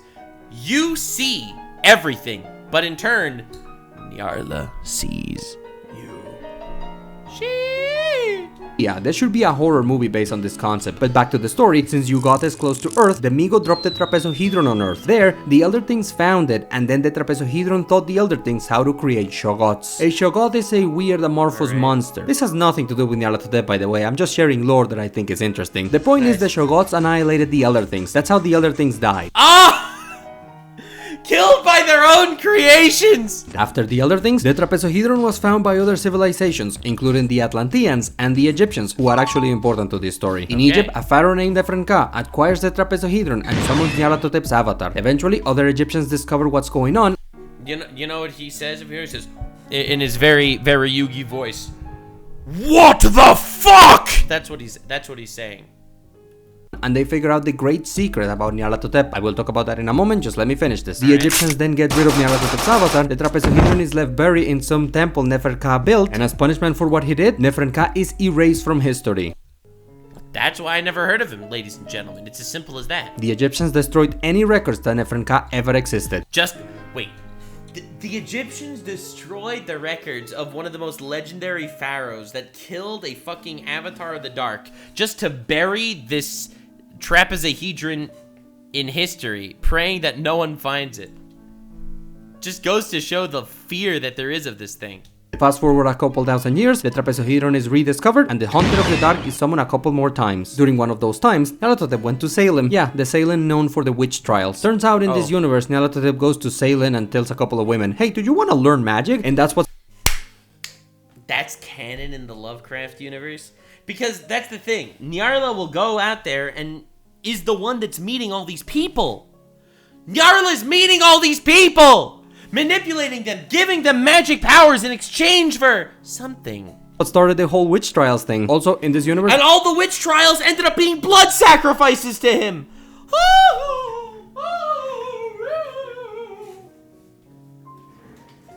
Dude, this thing is manipulative as hell! This is insanely manipulative. So Nyarla will say, I'll give you what you wish for, and they're like, oh shit, I'd love magic, and they're like, sure thing, no problem. They give them magic, they get burned, and they're the blood sacrifices that Nyarla needed to enter the corporeal world. Alright, dude, that's fucked up. Witches are real. But anyways, as for the trapezohedron, the last thing Lovecraft wrote about it is that it's stored in some museum in the United States. Now, perhaps you noticed that... Yeah, obviously, and then Ice King got it, and that's what's created the land of Oo. The avatar of Nyarlathotep keeps being summoned. That's because there is a way to get rid of him, and the Egyptians figured it out. So... Killing him? Killing him? Maybe challenging him to a duel. Challenging him to a duel. Trap him in the Shadow Realm. Trap him in the Shadow Realm! What's the secret? To banish the avatar of Nyarlathotep, you must witness Nyarlathotep's true form and not die.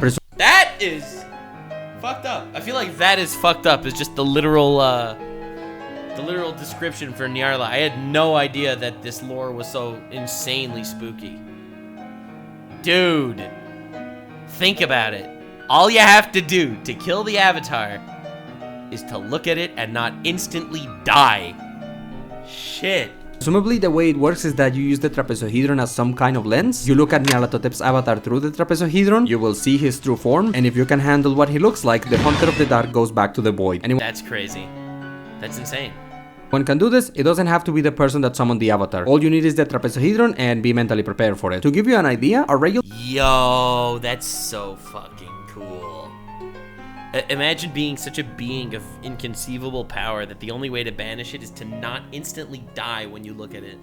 Oh my lord. Our guy succeeds on banishing the avatar. He goes to the hospital after, but he's alive. So whatever Nyarlathotep's true form looks like, it can't be that bad. I mentioned this when I talked about Cthulhu, but... Can't be that bad. Can't be that bad. Keeps showing us an anime girl. But it's worth repeating because this is a misconception that refuses to die. The other gods do not have a weird passive ability that instantly makes you crazy. Or... Dude, he is literally... He's on this one.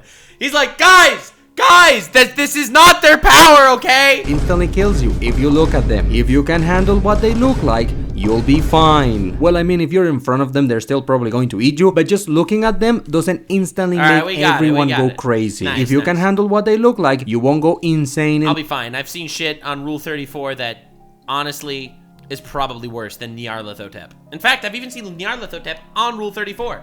Take that, Big Pharma. The membrane. And look, why don't we try a different approach just to really hammer the point home? This video you're watching right now, at its core, this is a video about power levels. Yeah! This is a video trying to... This is nerd shit at its finest! Determine how powerful the other gods are. And when it comes to the powers of the other gods, there is a lot of people who believe that the other gods can defeat all of fiction, because, according to these people, nobody can look at the other gods without going crazy. Ah, it's fucked up. That is not good! No! Bad logic! There are a lot of people out there who will tell you things like, well, nobody can look at Cthulhu because if you look at him, you will go crazy, and if you can't look at him, you can't fight him. Therefore, Cthulhu wins by default every time. There is a lot of people who genuinely believe something like this. Which is why, since we started with Cthulhu, I've been trying to demonstrate to you that the other gods do not have this insta-crazy power. And I just gave you what should be the final nail in the coffin. We got it! It's undeniable proof! Dude, I saw this one comment. Video, 20% telling us about the other gods. 80% telling us you don't have to go crazy if you look at the other gods. I don't know. If a normal human can look at Nyarlathotep's true form, and that human only goes to the hospital for a bit, then I promise you, my friend, that there are tons of characters in fiction that can look at the other gods and be fine. Galactus can look at the other gods and be fine. Darkseid can look at the other gods and be fine. And you know what? I argue even Superman could look at the other gods and be fine. It's all about your... Honestly, probably true. But then the other gods will just fucking slurp him up like he's a Slurpee. They'd fucking eat him like a Twinkie. They'd vor the shit out of him. They'd leave him as nothing but a pile of hair and bones. There would be nothing left of him. Your mental strength. If to you, the person watching this video, if to you, the idea of a walking mountain is too ridiculous, if that idea is literally beyond the scope of your imagination, then maybe you would go crazy looking at Cthulhu. But that doesn't mean that every character in fiction ever would go insane if they looked at the other gods. The other gods do not have an invisible aura surrounding them at all times. He's literally going crazy. He's literally fucking going insane. That instantaneously causes causes madness on sight. They don't have such a power. Now, does that mean... Damn, he's really crazy on this. that the other gods cannot make someone go crazy? No, that's not what I'm saying at all. If, for example, Nyarlathotep wanted to make someone crazy, if Nyarlathotep was willing to pour every ounce of his power to mentally break someone, if Nyarlathotep was willing to use every resource available to him, could Nyarlathotep make someone go crazy? Yes, but think about this. Let's say that Goku wanted to mentally break Krillin. Let's say that Goku was willing to use every ounce of his power and he was willing to use every resource available to him just to make Krillin. Dude, I feel like this guy's made a couple of videos power scaling these gods, and then his entire comment sections are probably just like, yeah, but you go crazy if you look at them, so. And then he literally has to, this is just his therapy session trying to say, stop, no. Krillin go insane. If Goku did that, could Goku make Krillin go crazy? The answer is also no.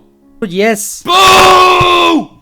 But does that mean that if you look at Goku, you go crazy? No. Yes! No matter who you are? No. Boo! Just because Goku potentially could make someone go crazy. Just because Goku could fuck your wife and literally make you crazy, it doesn't mean that Goku can inherently make you crazy.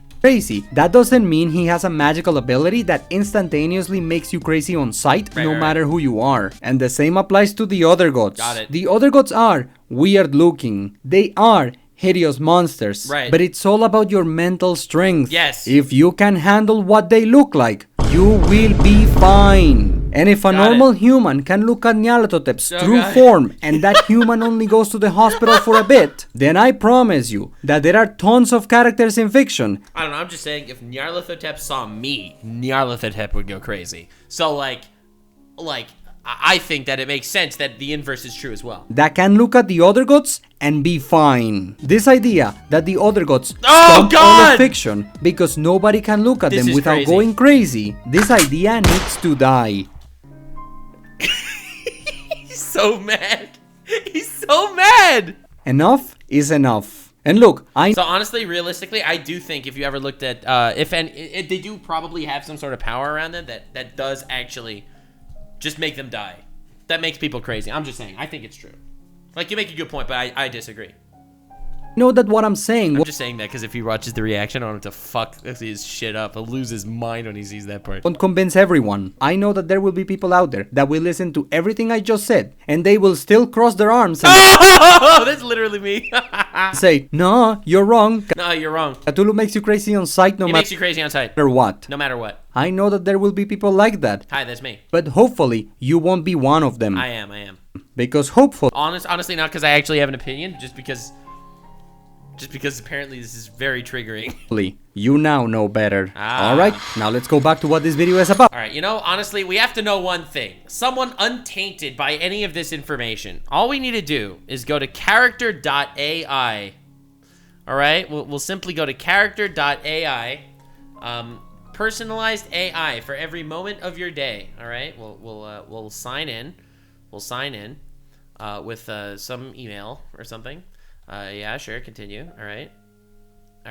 No, don't want. Just go faster! Go fast! We weren't able to sign you. Fuck you. Try another way. Enter your passkey. What are they doing? Okay. Never mind. I was really excited about this, and it's ruined. Alright, editor, you'll cut out this part of this Sigma grind set. Oh, we'll log in with Nuxcord. Alright, there is no way. No way. Nope, didn't work. Dude, I don't understand. Scan this QR code for a on google.com. This is way too complicated for a single bit. You know what? Fuck it. No patience. Not doing this for 6 years. Just for one joke. Anyway, on character.ai. Let's see if can I do this without actually logging in. Alright, on character.ai, they have apparently AI fake Nuxanor. God damn it! I literally have to sign in every time! Sorry. No thank you. Goodbye. Out and talk about the powers of Nyarlathotep. Starting with his avatar, a freshly summoned Hunter of the Dark is already capable of flying at the speed of a meteor, however fast you think that is. As a passive ability... Speed of a meteor? That's not fast at all in this realm. The Hunter of the Dark gives nightmares to everyone around him. The range of this passive ability... nightmares to everyone around them. That would make me go crazy. Ability is as large as an entire city, and he is also super smart. Remember that in this universe, magic and science are the same thing, so not only could Nyarlathotep bore you to death with super advanced math, but he also knows magic. We don't know exactly what kind of magic, but he taught some witches how to open portals to realms with higher dimensions. At bare minimum, he should have that spell. Also, in universe, some people believe Nyarlathotep's avatar lives at the center of the world. Taken seriously, this would mean Nyarlathotep's avatar can go into the core of the planet and be fine. Wow! That could survive that, I guess. That's pretty good. And again, this is just the avatar. This is nothing compared to the actual Nyarla. That would be impressive if we believe it. Lastly, for his avatar, the Hunter of the Dark can, at any moment, go from the material sphere to the void. And he can take other people with him. It'd be a one-way trip, because once in the void, you get eaten. Avatar can't go back to the material sphere until someone looks at the trapezohedron again, but once in the material... Oh, so the guy jumps into our reality, this avatar, it grabs somebody, it brings him into the void, and then it waits for someone to look at the trapezohedron to bring the avatar back. Sheesh. Sphere, the avatar can choose to go to the void at will. He can do it once, but he can do it. The question now is, how exactly is he doing this? Because there are two options. Either the avatar is flying to the void, or he's teleporting there. And both of those are insane for different reasons. If the avatar of Nyarlathotep is flying from the material sphere to the void, he is performing a feat of speed so insane that it would make the Flash feel inadequate. Well, this is more than inadequate. This isn't just... The Flash could run fast, okay? But could only run fast in this outer ring here. The Flash could only run fast in the material sphere. The Flash can't run into literally alternate universes. The void is so beyond comprehension that this ordered universe is what the multiverse looks like in DC Comics. The Flash cannot run to the gate beyond infinity. And if the avatar is teleporting there, then that would mean that at any point he wants, he could instantly teleport you in front of us. Oh my god, that's insane. Not in the comics. Nowhere. Azathoth. Lovecraft's writing certainly allows for either of these interpretations, so this is a pick your poison kind of deal. Alright, now let's talk about what the full Nyarlathotep can do. First of all, Nyarlathotep is one of the creatures from the void, so basically anything I've said in previous videos will apply to him as well. But on top of all of that... Got it! So, remember all those things Cthulhu was able to do? Like, be really high on that staircase? Yeah, Nyarla's at least there too. But also could show up in the physical world. Nyarlathotep has his own things, like... Editor, cut that out, lol. What did I... Huh? For example, Nyarlathotep once bonked Azathoth on the... The Flash can run anywhere. Thanks, comics. I think he can in the comics. Guys, there is no way in the comics Flash could run into the void. There is no way. There is literally no way. And I'll prove it. We're gonna go to the Versus Wiki. And this Versus Wiki literally cock gobbles everything in Flash universes. Alright, that's just, I think this is the best one. Alright, powers and shit, speed. Alright. Give me speed. Massively faster than light plus. Alright, immeasurable running through time speed force. Higher when the speed force. This is not even close! Not even close to what the Lovecraftian entities are capable of. Okay? Wally West Flash, this is okay, this is Barry Allen. Alright. Wally West Flash versus Wiki. All right, I want to do one of them here so that we can all agree. We can all come together and agree. All right, okay, speed faster than light plus, higher with kinetic transfer, up to infinite. Infinite speed is fast. Yeah, I'm not gonna lie to you. Infinite speed, it's pretty fast. But let me show you something. All right, and I want this to be clear for you to understand what's going on. Infinite speed would get you into the ordered universe. This is a multiverse, okay? So, alright, using Jesse's quick connection to the speed force, alright, immeasurable, running through time, alright, that's pretty good. Running through time isn't bad. Higher with the speed force, alright, should be comparable to Bart and Allen, volunteered to absorb the speed force itself. Okay, cool. So, infinite speed, actual infinite speed. And immeasurable because it could actually run through time. Let me show you something that's important for you to recognize. Infinite speed can maybe get you to the ordered universe, cannot get you beyond infinity through the game, okay? That's one thing you gotta know. The second thing you gotta know is running through time is a joke for these entities. Time only exists in this outer ring. Running through time can only get you into different places in this outer ring that is bound by 4 dimensions. The Dreamlands is above time. Time is 4 dimensions. The Dreamland is a 5th dimension on top of that. A collective, timeless unconscious of every sentient being anywhere in an infinite universe is what makes up the Dreamlands. So running through time is a joke. It's a nothing compared to traveling to the void. Okay? Just to make this clear. They teleport you in front of creatures from the void, so basically anything I've said in previous videos will apply to him as well. But on top of all of that, Nyarlathotep has his own things, like for example, Nyarlathotep once bonked Azathoth on the head. Azathoth took no damage, but the mere fact Nyarlathotep can even do this is pretty ridiculous. Okay, so, dude, alright, so could tap Azathoth on the head. I mean, I guess we'll, but pretty good for a human. Don't get me wrong, it's great for a human, but nothing even close. He's run to the end of time. Dude, the end of time is only a concept that exists in the outermost realm. Cannot get to the void. Cannot get to the void. He can hop universes, but he will never get to the void. That's just how Lovecraft wrote his fucking book. What do you want from me? But we'll get to Azathoth power scaling later. Might be his craziest feat, depending on how you look at it. Also, Nyarlathotep has shown to have the capacity to mind control people. Strangely, this manipulation power only works if you are asleep. However, if Nyarlathotep wants you, going to sleep pretty much guarantees he's going to make you do what he wants. Yeah, so just don't sleep and you'll be fine. In addition, Nyarlathotep can shapeshift. It is said he has an infinite amount of forms, so he can look like anything, but he does have a preferred appearance. Most of the time, Nyarlathotep chooses to look like a tall, completely bald, faceless, black humanoid figure. And oh my god, it's just Blackface Saitama. Blackface Saitama is Nyarlathotep. He has hooves on his feet. But back to his powers, Nyarlathotep can grab all the gods of Earth from one place and dump them in another place. Let me explain to you why that's insane. In the Wait, how many gods of Earth are there? fictional universe Lovecraft created, a deity like the Egyptian sun god Ra actually exists. And Nyarlathotep is moving a deity of that caliber with about as much effort as it will take you to grab your phone and put it somewhere else. But I am not done, because Nyarlathotep is the soul of all of the other gods. We know that in this universe, souls have power. Nyarlathotep being the soul of every single one of the other gods must mean that at bare minimum, Nyarlathotep has a portion of the power of every single one of the other gods. That includes Azathoth, Yog-Sothoth, and yes, even Shub.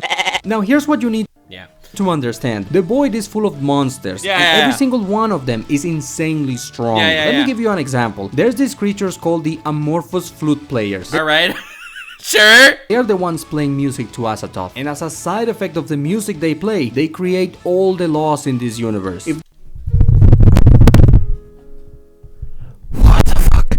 The fucking flute players in the void are accidentally creating physics all the way down here. You know, one thing I'm taking away from this video is the fact that if you see an outer god, I think they have a superpower that just makes you crazy. If that's hard to understand, think of it this way. These amorphous flute players are creating the laws of physics, and they are doing that just as a side effect of playing music. That's how powerful the creatures in the void are. And Nyarlathotep... Yeah, you know gravity? It's because a fucking bug in the void is playing a flute. What? As the soul of all of them, should have power from all of them. So now we can finally bring back our good friend the staircase. No, there's no way. Then we can make another step, and that's where Nyarlathotep... Yo, that's crazy. Nyarla is stronger than Shub. And for Shub, we are just a television show. For Shub, reality is not even real. Nyarla interacts with us, and yet is so much above that. Would rank. So how powerful is Nyarlathotep? Nyarlathotep is too powerful. To put it in Dragon Ball terms, Nyarlathotep has a really big number. I am of the opinion that there are only 4 beings in his verse that could fight him. Put those... Wow. 4 beings in Lovecraftian mythos that can fight Nyarla. I had no idea Nyarla was this strong. Really big number. I am of the opinion... So the only ones that can fight Nyarla, the Nodens, right? We already know the Nodens these are the anti-Nyarla. Literally, Nyarla is the crawling chaos, existed for chaos purposes, and Noden is basically the eminence of order. So Nodens and Nyarla are polar opposites. So then you'll have Azathoth, Yog-Sothoth, an actual god are the only ones that could fight Nyarla. Yikes. that there are only 4 beings. The reason why I know that Nodin thing is because I already did the lore deep dive and all the different mythos entities of the fucking Lovecraftian universe, and well, what can I say? I just overanalyzed this shit and I've absorbed the lore. In his verse that could fight him. Put those 4 aside, and Nyarlathotep could solo his entire verse. He is undoubtedly, undeniably, and expectedly big strong. Now, while Nyarlathotep might not be the absolute most powerful entity in his verse, he is definitely the most dangerous, because because he actually cares about humans. Azathoth and Yog-Sothoth don't give a flying fucking horse shit cum dumpster about what's going on in this lowly existence. We are not sentient life to these people. monsters in this universe might show up in front of you, putting up a show, being big and loud and saying, I'm gonna eat ya, I am the end of all things. But Nyarlathotep won't do that. Instead, he will show up looking like some kind of important figure so that you will listen to him, and he's going to be very polite and very well spoken, and he's going to put all the stars at your feet and tell you how awesome you are. And that thing you think you really want, Nyarlathotep is here to give it to you, and all you need to do in exchange is just do him a little favor. It's gonna be something really easy, and he'll even help so that it's even easier. How cool is that? This is so nice. He's literally my best friend now. To the void and feed you to Azathoth because you were dumb enough to trust him. Yo, Nyarlathotep is just like my dad. That is how Nyarlathotep operates. He is extremely powerful, extremely old, extremely smart, and extremely evil. If telling you that you are the most powerful and special person in the universe gets you to do what he wants, he will do that. He will lie without hesitation, and that's why he's the most dangerous. Alright, that was all. Damn, that's crazy. So Nyarla's like... Imagine the worst possible villain. The worst possible villain in anything. Nyarla's worse than that. Actually worse than that. Like, everyone has their own ideals and morals. Nyarla will manipulate you into trusting him, and then feed you to dad. A lot, but now we're done with Nyarlathotep. Or at least that's what I would like to say, but I still have some miscellaneous things that I want to quickly go over. Yeah, I was unclear about one little part of your video so far. I hope you cover it.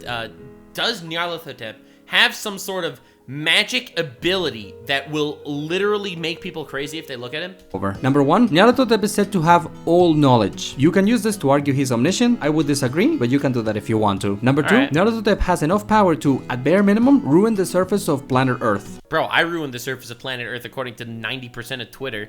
They're out there trying to cancel me every 2 weeks. I fucking did that. All right, that's a small feat, small potatoes. Problem is that we don't know which Nyarlathotep is doing this. If it's the full Nyarlathotep, it's no surprise he could do this. But if this was done by his avatar, then the question is, does the avatar have this much power from the moment he is summoned? Or is this the amount of power the avatar can gain? Dude, just the avatar can fucking ravage the earth. Oh my god. Oh my lord. Over time, we don't know. Number 3, in universe, the Egyptians believed that Nyarlathotep would arise on Earth during what they call the Year of the Black Goat. But to summon Nyarlathotep's avatar, all you need to do is look at the trapezohedron, so the Egyptians were wrong. However, these two facts can easily be reconciled by assuming that every time Nyarlathotep was summoned, he was being summoned during the Year of the Black Goat. Number 4, Lovecraft once implied that the King in Yellow and Nyarlathotep are... Dude, we have to do the King in Yellow. Oh my god, that's another one, you know? I thought this was gonna be the end of the Lovecraftian lore dive. We're doing King in Yellow after this for if we get 10,000 likes. That's high on the list. The same being. This does not make sense, but Lovecraft once implied it. And finally, number 5, Nyarlathotep is said to be the father of the million favorite ones. In my opinion, these favorite ones would be his sperm. The Migo, but Lovecraft never elaborates on this. He just mentions it one time and then never again. Technically though, based on this, It is insane how wild this guy, literally reading every Lovecraft book and fucking studying that shit. Nyarlathotep has children. Alright, now we are done with Nyarlathotep. For real this time. And since, luckily, there are no specific misconceptions about Nyarlathotep that we have to address, then that means that we can finally move on to the big boy. So let's finally talk about Azathoth. Yeah, but can he beat Goku though? Oh. Yeah, at this point it's a joke, isn't it? As I was saying, Azathoth, the nuclear chaos, the demon sultan, and the blind idiot god. Is he actually called the blind idiot god? But is he big strong though? Yes, he's big strong! Of course he is, but that is something you and I already know. But we are here to... But how big strong? To find out is exactly how big his number is. How many Gokus is he worth? Okay. Wait, on this plane, we measure him in Gokus. It's not about can he beat Goku. It's about, you know, every Pokemon versus a trillion lions. It's like Azathoth or a trillion Gokus. But before we talk about that, let me tell you a story. Alright. So, in the beginning, the other gods were born. In the beginning, God created everything. Sorry, to disappear for a second. Lower the temperature in the house. I'm here sweating thinking of 9,000 Gokus. Pardon me. How or why they were born, it is said that only Yog-Sothoth knows. The rest of us only know that they were born. They were born, okay? Okay? Chief among the Jordan Peterson said so, it must be true, okay? Hey guys, it all started with Azathoth. Azathoth born all the other gods. other gods was Azathoth, who exists at the center of all creation. Now, the other gods hunger incessantly, and since they are mindless, they cannot recognize friend from foe, so they are known to engage in cannibalism. And oh, we were so close! It's not a Nux stream if there's no cannibalism. Azathoth is no exception. But since Azathoth is so much more powerful than the rest of the other gods, it is likely that he could eventually devour all of them if he is left unchecked. And so wait, so all of this whole fucking void, outer god, feeding other god, shitbag, human sacrifices, blood shit, is just to keep Azathoth happy enough to the point that it doesn't eat all the other gods? So all the other things we've been covering are literally making their life's work to keep Azathoth fed so it doesn't just accidentally eat all of them. That's why the flute players are keeping him asleep with music. That is insane. On a much bigger interdimensional scale, all the plot of Lovecraftian mythos is outer gods or other gods trying to keep Azathoth full. so to prevent this, the amorphous flute player circled around him and began to play a song that would keep him sedated. It then became the job Oh my god, that song, it's literally creating physics. of others, mainly Nyarlathotep, to regularly feed Azathoth. And That's crazy. That's actually insane. So Nyarlathotep's whole spiel is just out there fucking feeding Azathoth. till the day comes when Azathoth has received enough sacrifices that he can step into the material sphere, and then he will have his final banquet. And that's it, that's his story. Now let's talk about why he That it's as simple as that, you know? Complexity is only if there are multiple options. If your life was so simple that you always knew exactly what to be doing at all point, wouldn't life be boring? If you were omniscient and knew exactly the right course of action every time, then you never even make a decision. Free will is a weakness. Free will, or at least the illusion of free will, is something that can only exist as a lesser being like us. He is so high above that. It's not even conceivable.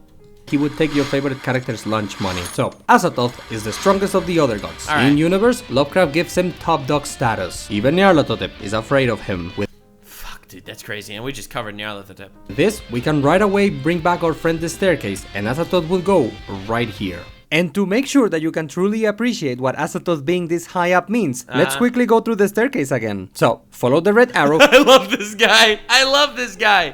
And look at this. All right. That's a dreamer. Remember those guys? Try to remember. Yeah. Dreamers. They're each of them is like fucking Galactus level. Everything I said about dreamers. Try to remember how powerful I said they were. And look at where they are. Then, look at all the guys who are above a dreamer. Being higher on the staircase means that you are more powerful. Look Right, dude, that's Cthulhu right there. at all the guys who are increasingly above dreamers. Oh. Then look at this. Look at Cthulhu. Oh, that's Cthulhu. Oh, that's Cthulhu. This flat line here, this is where most of the other gods would be. Most creatures in the void would be here. But as we discussed earlier, some of the creatures in the void are more powerful than the rest. So that's why Shub is Shub, mommy. this high up. Now remember everything I said about the power of Shub. And then look at Nyarlathotep. Try to understand God. what Nyarlathotep being more powerful than I'm being patronized right now. I know it and I love it. Shub means. And then, finally, look at Azathoth. Uh-huh. That is how strong Azathoth is. When in doubt, the staircase is there to help you out. Thank you, bro. Now, the only reason why I want to throw myself down the staircase after hearing that patronizing thing, not gonna lie. Azathoth gets to be this high up on the staircase is simply because Lovecraft gives him the Is he playing? Is he playing Rockabye Baby on the fucking... status of being the strongest creature in the verse. But is that it? Is that all Azathoth has to offer? Just a couple of statements? Well, kinda actually. Azathoth is strong because he's said to be strong, but he doesn't really. Source, trust me. I trust you. Do much. However, there are still some minor things we can go over. For example, in the Dreamlands, there is this mountain called Engranek. At one side of this mountain, there is a valley of infinite size, and the other gods turn it into a sea of lava. They turned the infinite valley into a sea of lava. Love that. This feat is credited to all of the other gods in general, but remember, Azathoth scales above the rest of the other gods, so he, by himself, should be capable of performing something greater than this. Oh god. Matter transformation on an infinite scale. Like, that's insane. In addition, Azathoth is the only of the other gods that has destroyed a planet. This happens far into the future. At this point, humanity... You heard how he said far into the future? Because time does not exist for people in the void. Time only exists on this outer sphere. So the Flash, who's so fast he could run through time, that is a joke! Humanity has been long gone. The only human alive is a time traveler dreamer. Regular humans living on Earth, there are none. And in fact, if there are any good shit. Fast forward. Spoilers for the all tomorrows. Features ruling the planet around it. From Shub upwards, you're just playing Minecraft in creative mode, honestly. This time, they are spider people. It is at this point when Nyarlathotep summons Azathoth into the material sphere, and Azathoth one-shots the planet. Unfortunately, we don't know what happens after. Does Azathoth goes around rampaging throughout the material sphere, or does he go back to the void because he didn't have enough gas in the tank to remain physical? Yeah, that's the thing. Ultimately, no one knows, but you can't get rid of him. He's literally not killable. Even if you do manage to get rid of him in the physical realm, he'll just exist in the fucking void. And he doesn't care how many more trillions of years he has to sit there because time doesn't exist in the void. We don't know. One thing is for certain, whatever fate awaits the material sphere, mankind won't be there to witness it. Yep, no, we won't be there. Also, before Azathoth shows up on Earth, the gods of Earth appear and try to rescue the time-traveling dreamer. But as soon as Azathoth is summoned, the gods of Earth skedaddle. They run.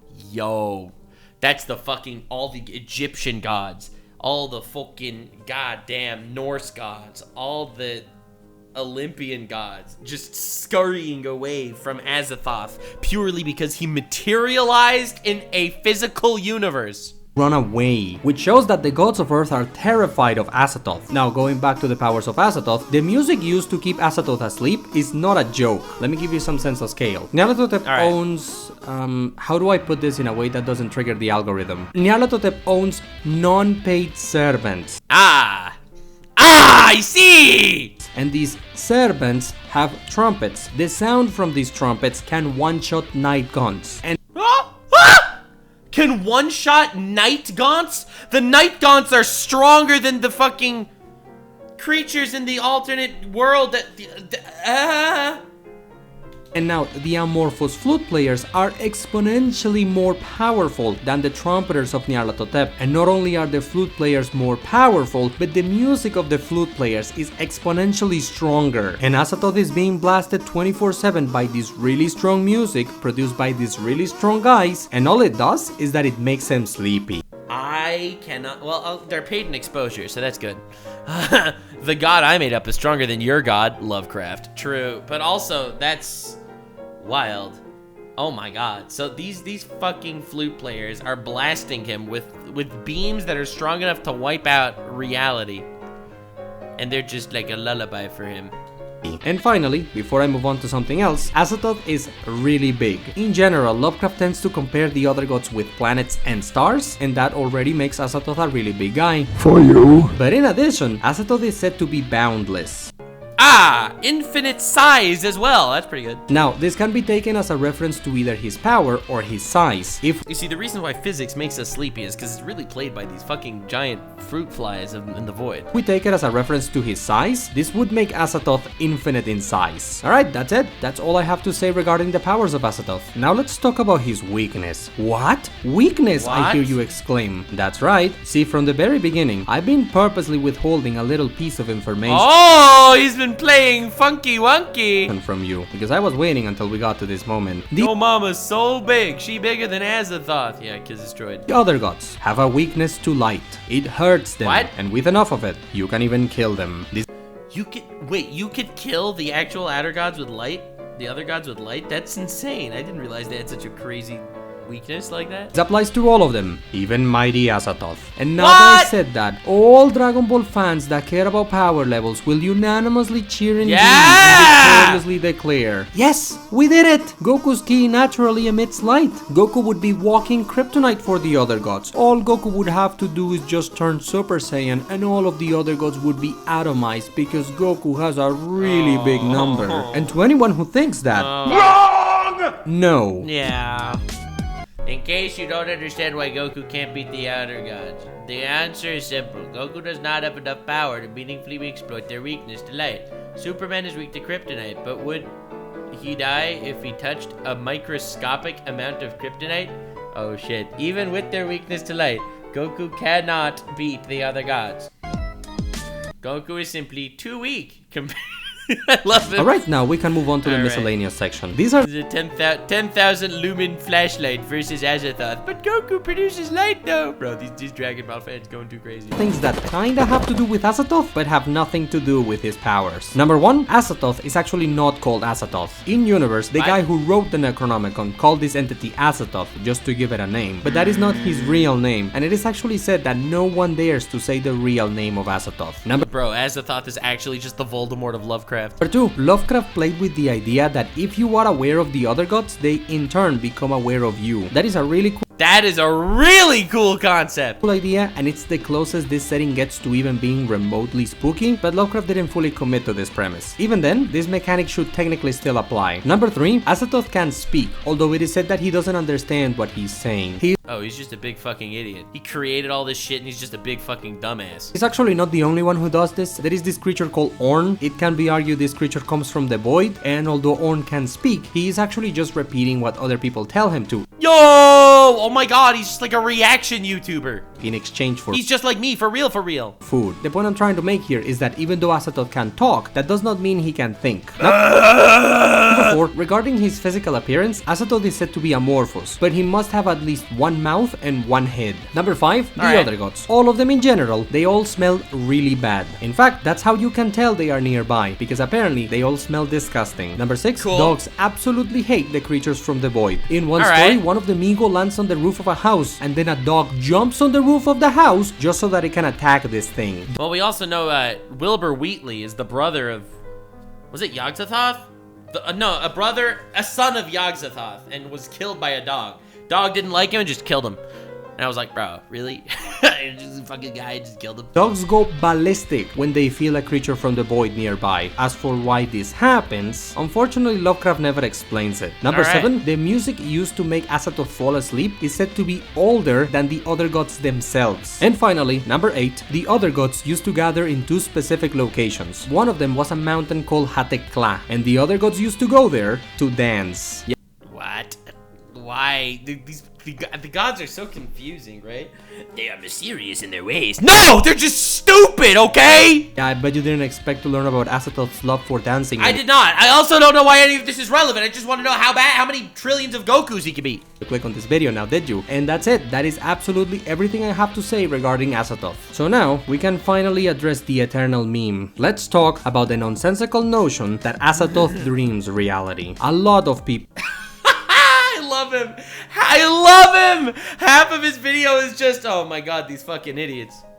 Oh brother, these guys stink. People say this. I am here to inform you that this is not true. Lovecraft wrote 100 stories, and there isn't a single mention about Azathoth dreaming reality. Dude, that is crazy. It's crazy that he knows that. He actually read all 100 of these stories. That isn't real? Yeah, my chat's losing their shit. You will not find a single line of text written by Lovecraft that states Azathoth dreams reality. If you ever see somebody saying that Azathoth dreams reality, please correct them, please inform them that this is not true, and tell them that they can look it up for themselves. And that should be enough. That's crazy. The character is the reason why people think Azathoth dreams reality. This character was not invented by Lovecraft. This character is not part of the fictional setting Lovecraft created. Azathoth and this character have nothing to do with each other. People give Azathoth the same abilities as this character for no reason. The logic is since they are both deities and both dreaming, they must both dream their respective universes. That's so stupid! Oh my god! Yeah, alright, I also thought that was real. Okay, we're learning a lot here. The image that's still on screen right now, plus what I just said, those two things combined should be enough to kill the Azathoth Dreams reality meme. Yeah, honestly, you totally convinced me on this one. I wonder if you look at Azathoth, if he has a special magic power around him, like some sort of force field or aura that just makes you crazy automatically, like some sort of madness ability. That should be enough, but it is not, isn't it? So even though the explanation is on screen right now, he's gonna keep going, isn't he? And you could choose to read it, I am still going to explain it, so I'm explaining it twice. Nice. There used to be this guy called Edward Plunkett, although he's better known today as Lord Dunsany, but for this explanation I am going to refer to him just as Dunsany, that makes it easier. So Dunsany was a writer, just like Lovecraft, and he wrote a story called The Gods of Pegana. In that story, there is a character called Mana Yog-Sothoth.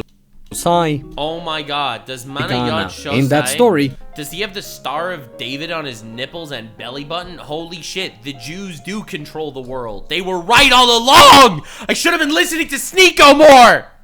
For the sake of YouTube not blacklisting me, that was obviously a joke. That was obviously comedy. That was a joke. There is a character called Mana Yog-Sothoth. Yeah. Now, Mana Yog-Sothoth is a deity. He's a god, and according to the story, according to the gods of Pegana, Mana Yog-Sothoth is sleeping, and if Mana Yog-Sothoth wakes up, all of creation is destroyed because It's pretty fucked up. all of creation is a dream of Mana Yog-Sothoth. Does that sound familiar to you? Well, that is exactly what people say about Azathoth. But do you see the problem? It's not Azathoth is the problem. It's simple. This has nothing to do with Lovecraft. People are fucking idiots. It's crazy how much misinformation gets spread just by idiots trying to say cool shit. I bet this started from some power scaling argument. Oh yeah, well Goku could destroy an entire universe with his spirit bomb. And then the other guy's like, yeah, well Azathoth dreams the universe. And then it just spiraled from there and everyone believed it. Dunsany is not Lovecraft. I mean, you can't prove that, can you?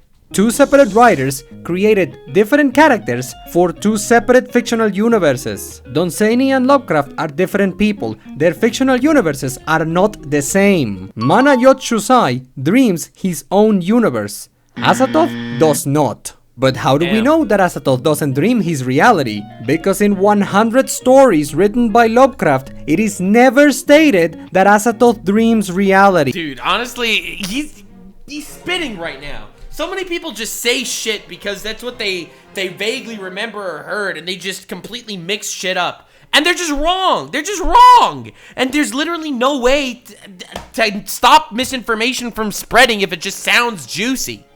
You don't understand. Dude, my editor sent me something very funny.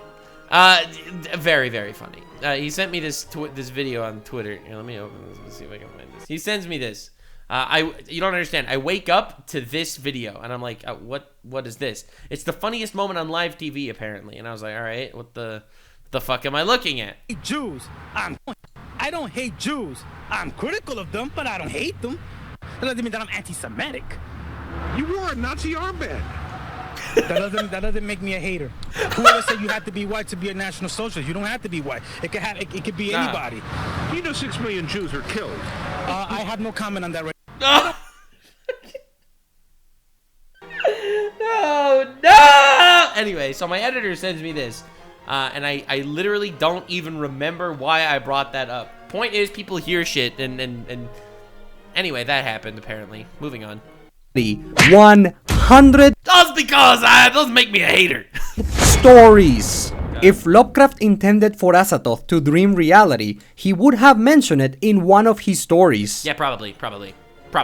And yet, there is not a single line of text, not a single sentence, stating that Azathoth dreams reality. And before someone starts quoting fungi from Yog-Sothoth at me, let's address that. So, Lovecraft was a writer, he wrote a bunch of stuff, including poetry. Yeah. A bunch of his poems then are put together into a single book, and that book is called Fungi from Yog-Sothoth. Now, some people claim that fungi from Yog-Sothoth is proof that Azathoth dreams reality. Why? Specifically, they claim that poem 22 of Fungi from Yog-Sothoth is definitive evidence that Azathoth dreams reality. And I don't understand how they come to this conclusion. I don't understand how anyone can read poem 22 of Fungi from Yog-Sothoth and think, out. Out of the mindless void, the daemon bore me, past the bright clusters of dimensional space, till neither time nor matter stretched before me, but only chaos without form or place.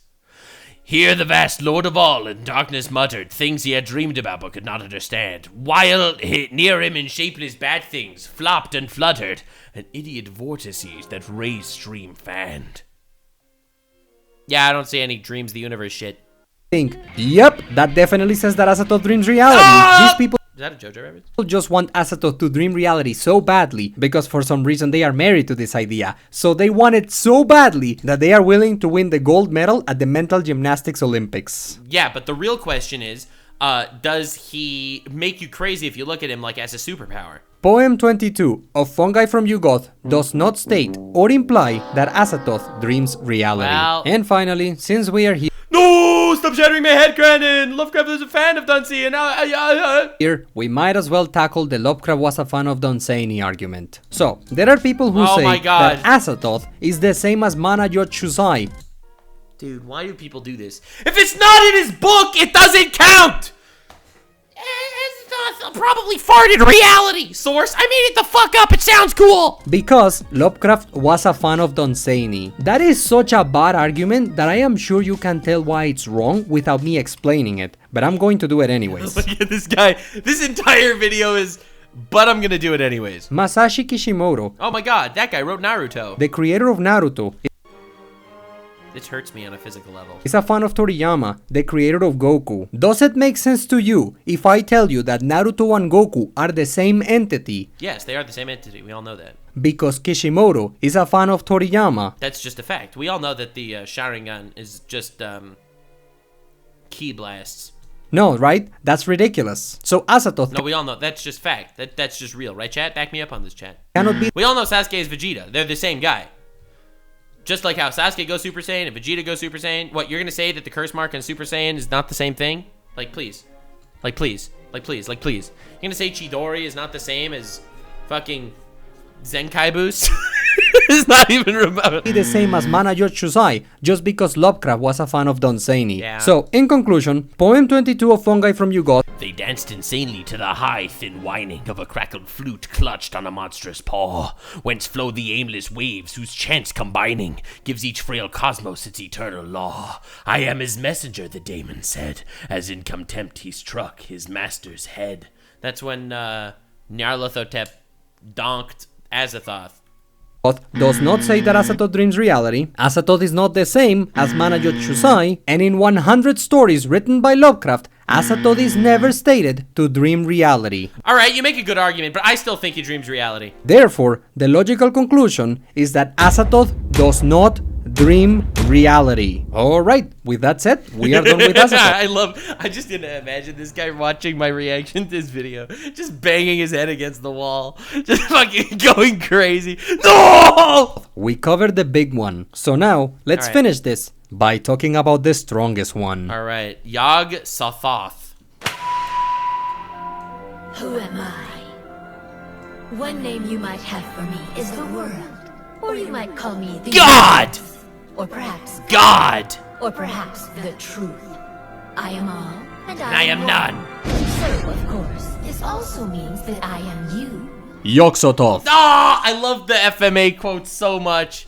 God, I love the FMA quotes. The Beyond One, the Kian Gate, the All-in-One. Have you ever wondered how powerful Yog-Sothoth is? I actually did. And will people leave me comments asking me if Yog-Sothoth can beat Goku? Honestly, I hope so, because the whole "but can he beat Goku though" is a funny meme. Now, usually before I talk about powers, I like to cover the story of the character. Unfortunately, this time I cannot do that. Not because I don't want to, but because there is no story of Yog-Sothoth. Because Lovecraft did not give us much information about Yog-Sothoth. We know some very minute things about him, but that's not enough to form a narrative. So, without a story to recount, we can jump straight away to his powers. Yog-Sothoth is the strongest thing in the fictional setting created by Lovecraft. But what exactly is it that makes me declare Yog-Sothoth as the strongest? Well, actually, it's very simple. Yog-Sothoth is the entirety of the fictional setting created by Lovecraft combined. Right. So, when we actually covered Yog-Sothoth in the Lovecraftian Mythos dive, it was very made clear the fact that Yog-Sothoth is a panentheistic god. And that is truly the most horrifying way to look at power scaling. Because actually, not pantheism, which is a very common thing. Panentheism is a much cooler thing. Okay, a lot of people don't understand the difference between pantheism or panentheism. So we're gonna have to get into this for just a quick second. All right, so pantheism. Now this is, pantheism is usually defined as the identification of God with creation in such ways the two are indistinguishable. That a complete combination of all of reality together is pantheism. It's a really cool idea. Panentheism is another thing. It means that God is present in all of creation by virtue of omnipresence and omnipotence, sustaining every creature in being without being identified with any creature. Unlike pantheism, which is God is the culmination of all of reality, panentheism is the idea that the culmination of all of reality is God, but God is also above all that, controlling it. Which is a very, very, very, very, very interesting topic. Panentheism is probably the closest way to describe, like, the Kabbalistic understanding of God, for example. But I digress! The point is, Yog-Sothoth in Lovecraftian mythos really seems to be a panentheistic god. All of reality is Yog-Sothoth, and Yog-Sothoth also makes decisions and controls reality. From the smallest of bugs to the greatest of deities, everything in this setting is Yog-Sothoth. Yes, sir. Imagine if all of Dragon Ball was a single guy, the two Xenos, the angels, the gods of destruction, all mortals, the 12 universes, all timelines. Imagine if everything in Dragon Ball was fused into a single being. Imagine if all of DC Comics was a single guy, all of Marvel or Pokemon. No, you're describing pantheism right now. Yog-Sothoth is panentheistic. He is above, I mean, he's probably going to get there, but he is above that. He is a culmination of the entire setting, but he also controls the setting. Digimon, whatever franchise you want, if there is a character that is the entire setting combined, that character would not just be strong, but it would be the strongest thing in that setting. And that is what Yog-Sothoth is. Maybe Yog-Sothoth is pantheistic, and I just got a wrong impression that he was panentheistic. That is why he is called the All-in-One. All-in-One! I can't ever. My Hero Academia literally ruined these words for me. And yes, even all of the creatures in the void are part of him. I don't know, but could he be Goku? Yog-Sothoth is even stated to be superior to all of the creatures in the void, and he is Yeah, that's why I understood him as panentheistic. He is superior than everything. He is the culmination of everything, and above all of that. said to be omnipotent. This is a word that Lovecraft does not use for any other character. Oh shit, he uses omnipotent for Yog-Sothoth. In 100 stories written by Lovecraft, the only character that is said to be omnipotent is Yog-Sothoth. That is crazy, dude. Oh my god. Not the only Omni he has, because it is said that Yog-Sothoth knows everything, and if you think about it, he should be omnipresent too. Having said all of this, we can bring out our good old friend the Staircase, perhaps for the last time. Goodbye, Staircase, you were so good. And while you might expect Yog-Sothoth to be placed here, the reality is that Yog-Sothoth does not belong anywhere in the Staircase, because Yog-Sothoth is the Staircase! Oh! We saw that coming. No! Staircase. From here to here, every single character in the Staircase, they are all part of Yog-Sothoth. And yes, that includes Azathoth. And look, I know that some people are skeptical about Yog-Sothoth being more powerful than Azathoth, but think about it this way. Azathoth may be the most powerful being in the setting, but Yog-Sothoth is the setting. Yog-Sothoth is the setting. Yeah, that's right, baby. Everything is part of Yog-Sothoth, including Azathoth. And look, if you're not convinced, why don't we try something else? Azathoth is one of the creatures in the void, and all of the creatures in the void are part of Yog-Sothoth. Here too was the third Randolph Carter, in the unknown and formless cosmic abyss beyond the ultimate gate, and elsewhere in a chaos of the scenes whose infinite multiplicity and monstrous diversity brought him close to the brink of madness, were a limitless confusion of beings, which he knew were as much as himself, as the local manifestation now beyond the ultimate gate. Therefore, Azathoth is part of Yog-Sothoth, which means Yog-Sothoth is more powerful than Azathoth. Logically speaking, Yog-Sothoth cannot be weaker than Azathoth, saying that Azathoth is more Who would win? powerful than Yog-Sothoth is like saying that your hand could beat you in a fight. Everything created by Lovecraft is part of Yog-Sothoth. I don't know, I think Cthulhu would win, honestly. Including Azathoth. And that's that was a joke. That was a joke. Really it for Yog-Sothoth. We just covered the reason why he's the strongest in the verse, but there is still some very minor powers we can talk about. Honestly, doing this is a waste of time. Yog-Sothoth is the entire setting. If a character in this setting can do something, Yog-Sothoth can do it too. But I like giving as much information as I can, so dude, you killed it, man. Great video. Here are some very minor things Yog-Sothoth can do. Yog-Sothoth can take on avatar forms and enter the material sphere at which... That's what I mean. If he can take on some form to enter the material sphere, which is, by the way, also him, it means he transcends existence. He transcends beyond existence, which is also him. He is the world and he is above the world. It is an impossible thing to comprehend. And again, this is like a Kabbalistic understanding of God. You know, like, he's him, bro. He's just him. Presumably using one of these avatars is how Yog-Sothoth impregnates a female human and has a son. Speaking of, this son of Yog-Sothoth is said to be immune to fire, so Yog-Sothoth should be as well. In addition... Okay, immune to fire. From Yog-Sothoth's perspective, a dreamer is insignificant, and the gods of Earth Yog-Sothoth considers small too. And lastly, Yog-Sothoth is very smart and capable of conversing with you. And that is it. Like I said, these are all very tiny things, but I like giving as much information as I can. Now, the video is not done. I still have things to say about Yog-Sothoth, but the rest of this video does not have to do with his powers. That said, let's continue and bring up the map I made. You see, alright. Between the ordered universe and the void, there is this thing called the ultimate gate. But what my map does not show is that between the ultimate gate and the ordered universe, there is a bunch more gates. To be precise, there is an infinite amount. When I first made this map, I purposely did not include this because I thought it would make things too convoluted. Yeah, I'm really glad you did it the way you did. And my goal with this map was to represent the cosmology in the most simple way possible. Now, all of these gates, which Lovecraft called gates of slumber, are higher planes of existence, each transcendental to the previous one. And beyond all of these gates, as the name suggests, the void, you find the ultimate gate. Oh. It is in the ultimate gate where Yog-Sothoth lives. See, but the question is, wait a second, but if all reality is Yog-Sothoth, then how is Yog-Sothoth living in the ultimate gate? I'm sure he's gonna mention that. In fact, the ultimate gate is Yog-Sothoth. You can think of the ultimate gate as Yog-Sothoth's body. What's really interesting is that the ultimate gate is pure light. Evil light, because Yog-Sothoth is evil, but light nonetheless, and the creatures in the void are weak to light. So it is actually Yog-Sothoth. That's why the void creatures aren't leaving the void! Right? I was wondering that too. If all these guys, freaking Azathoth and Cthulhu and all these overpowered entities are living in the void, but how could they not leave? How could they not be able to leave? What is strong enough to be this barrier between worlds? Well, their weakness is light, and the ultimate gate is light. They are trapped in there by Yog-Sothoth. It is actually the ultimate gate that prevents the creatures in the void from leaking into the ordered universe. That is why Yog-Sothoth is said to be the guardian and the gate. The question is, why is Yog-Sothoth doing this? He is... Well, I mean, why did he create the world, I guess? Clearly evil. What does he care about the ordered universe? Why do you say he's evil? Doing this. He is clearly evil. Alright, I guess this will show us how he's evil.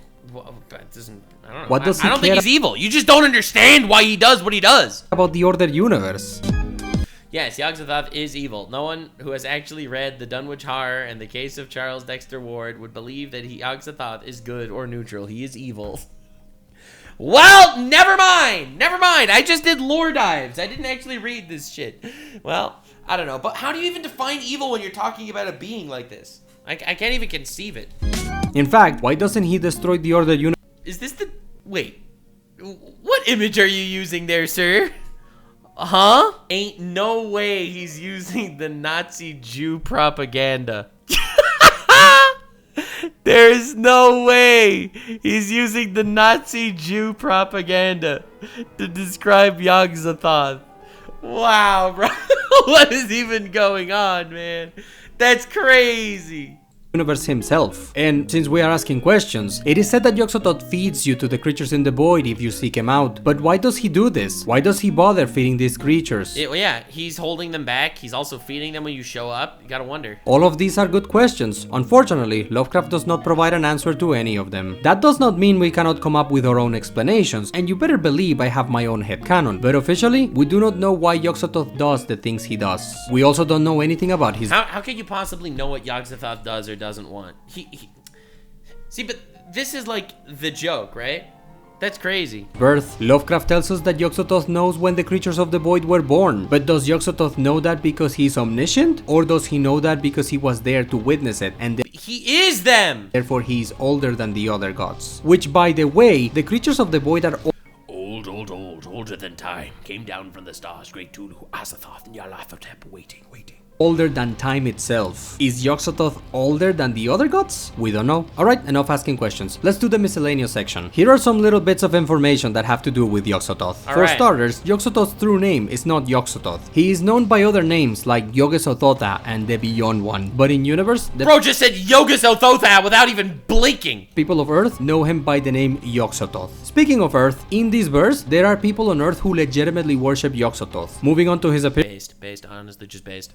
Yog-Sothoth is said to look like orbs of light, but this is an in-universe artistic representation. His actual appearance is just light. Alright, that would pretty much do it. This would be a great point to end the video, but I want to address the Supreme Archetype nonsense. I don't know who started this, but I see it every now and then. For some reason, Dude, every time I see him use this like Picard image, I just know he's gonna go crazy. Some people claim that in the fictional setting created by Lovecraft, there is this super special secret character called the Supreme Archetype, and they claim that this character is more powerful than Yog-Sothoth and Azathoth combined, and they also say that this Supreme Archetype is actually the quote-unquote final boss of this verse. I don't know where people get this, but it's clearly a widespread enough misconception that I've seen it being mentioned a couple of times. Look, anyone who says this either has never read through the Gates of the Silver Key or severely lacks reading comprehension. No offense. In case you need to hear this, the Supreme Archetype is Yog-Sothoth. The secret villain is the Supreme Archetype. I am the Supreme Archetype! The Supreme Archetype is not a separate character. Alright, that does it for Yog-Sothoth. And that does it for this verse in general. I covered the big five, those are the ones most people care about, so we are done. Now, could I make videos on other minor things? Of course. Am I going to do it? Probably not. However, I think it would be a good idea to make a video talking about the good guys of this universe. Well, I should say good guys in quotations. But there's no good guys, it's just guys. Are forces opposing the other gods, and I think this like the Nordens who fight Nyarlathotep merits some discussion. But am I ever going to make that video? I don't know. Look, if I ever do make that video, you will find a link to that video in the description of this video. But anyway, let's close this with some final thoughts. First of all, Yog-Sothoth has all this strong. The final power scaling. The final scalage. Honestly, this was really good. He did such a good job quantifying just how unquantifiable their powers are. Be it the big ones or the small ones, he has all the strongs. As for the Lovecraftian gods in general, the other gods are very powerful. It does not surprise me that a lot of people think that the Lovecraftian gods are the strongest characters in fiction. They are not, by the way, but I understand why Damn! He just said that so casually! A lot of people think they are. Just a dreamer? Bro! He's just gonna blue ball us with that? He's not even gonna tell us what he thinks is? Would be incredibly strong in any other fictional setting. You drop a dreamer in almost any other verse, and the dreamer either automatically becomes the strongest thing in that verse or in the top 10. And a dreamer is laughably insignificant compared with the other gods. So I understand why so many people think the Lovecraftian gods are the strongest in fiction. Again, let me repeat this. They are not. Bro! I don't want to hear some of this Minecraft Steve bullshit. Tell us who it is! But I understand why a lot of people say this. All in all, this is a very cool verse. Very strong, generally well written, and full of very interesting ideas. Yeah, really, really cool universe. Fantastic world building, honestly. Say whatever you want about the man, but the setting he created? I mean, I hear he had a cat. Lovecraft cat. What was the name of his cat? What was the name of his cat? I feel like he had a cat. What's the name of Lovecraft's cat again? Dude, I don't remember. Maybe Quora remembers. What was the name of Lovecraft? H.P. Lovecraft cat was named. Oh, yeah. Back to the 10 out of 10. You know, art and the artist are not the same. You know. In my opinion. Having said this, we reached the end of our journey. For watching this entire thing, for surviving this monster of a lecture, for making it all the way to the end. All I can say is thank you.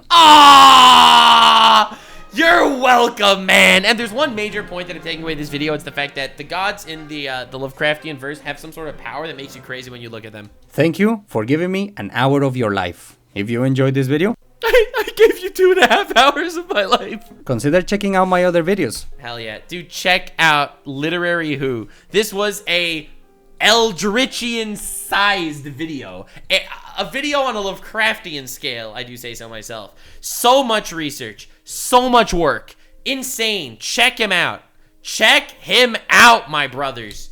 Damn, son. I'll look into his other stuff for sure. But I hope you like this. I hope you like the trifecta, the trilogy of Lovecraft lore dives, starting with every book, moving on to every entity, and now the actual power scaling of these gamers. If you want me to see more power scaling, if you want to see more lore shit, or if you want to see more specifically Lovecraftian lore shit, let me know. Please, I actually read the comments. Stay weird, fam. If you made it to the end, click one of these 2 videos, which also will definitely get me canceled. See you live on King. Stay weird, fam.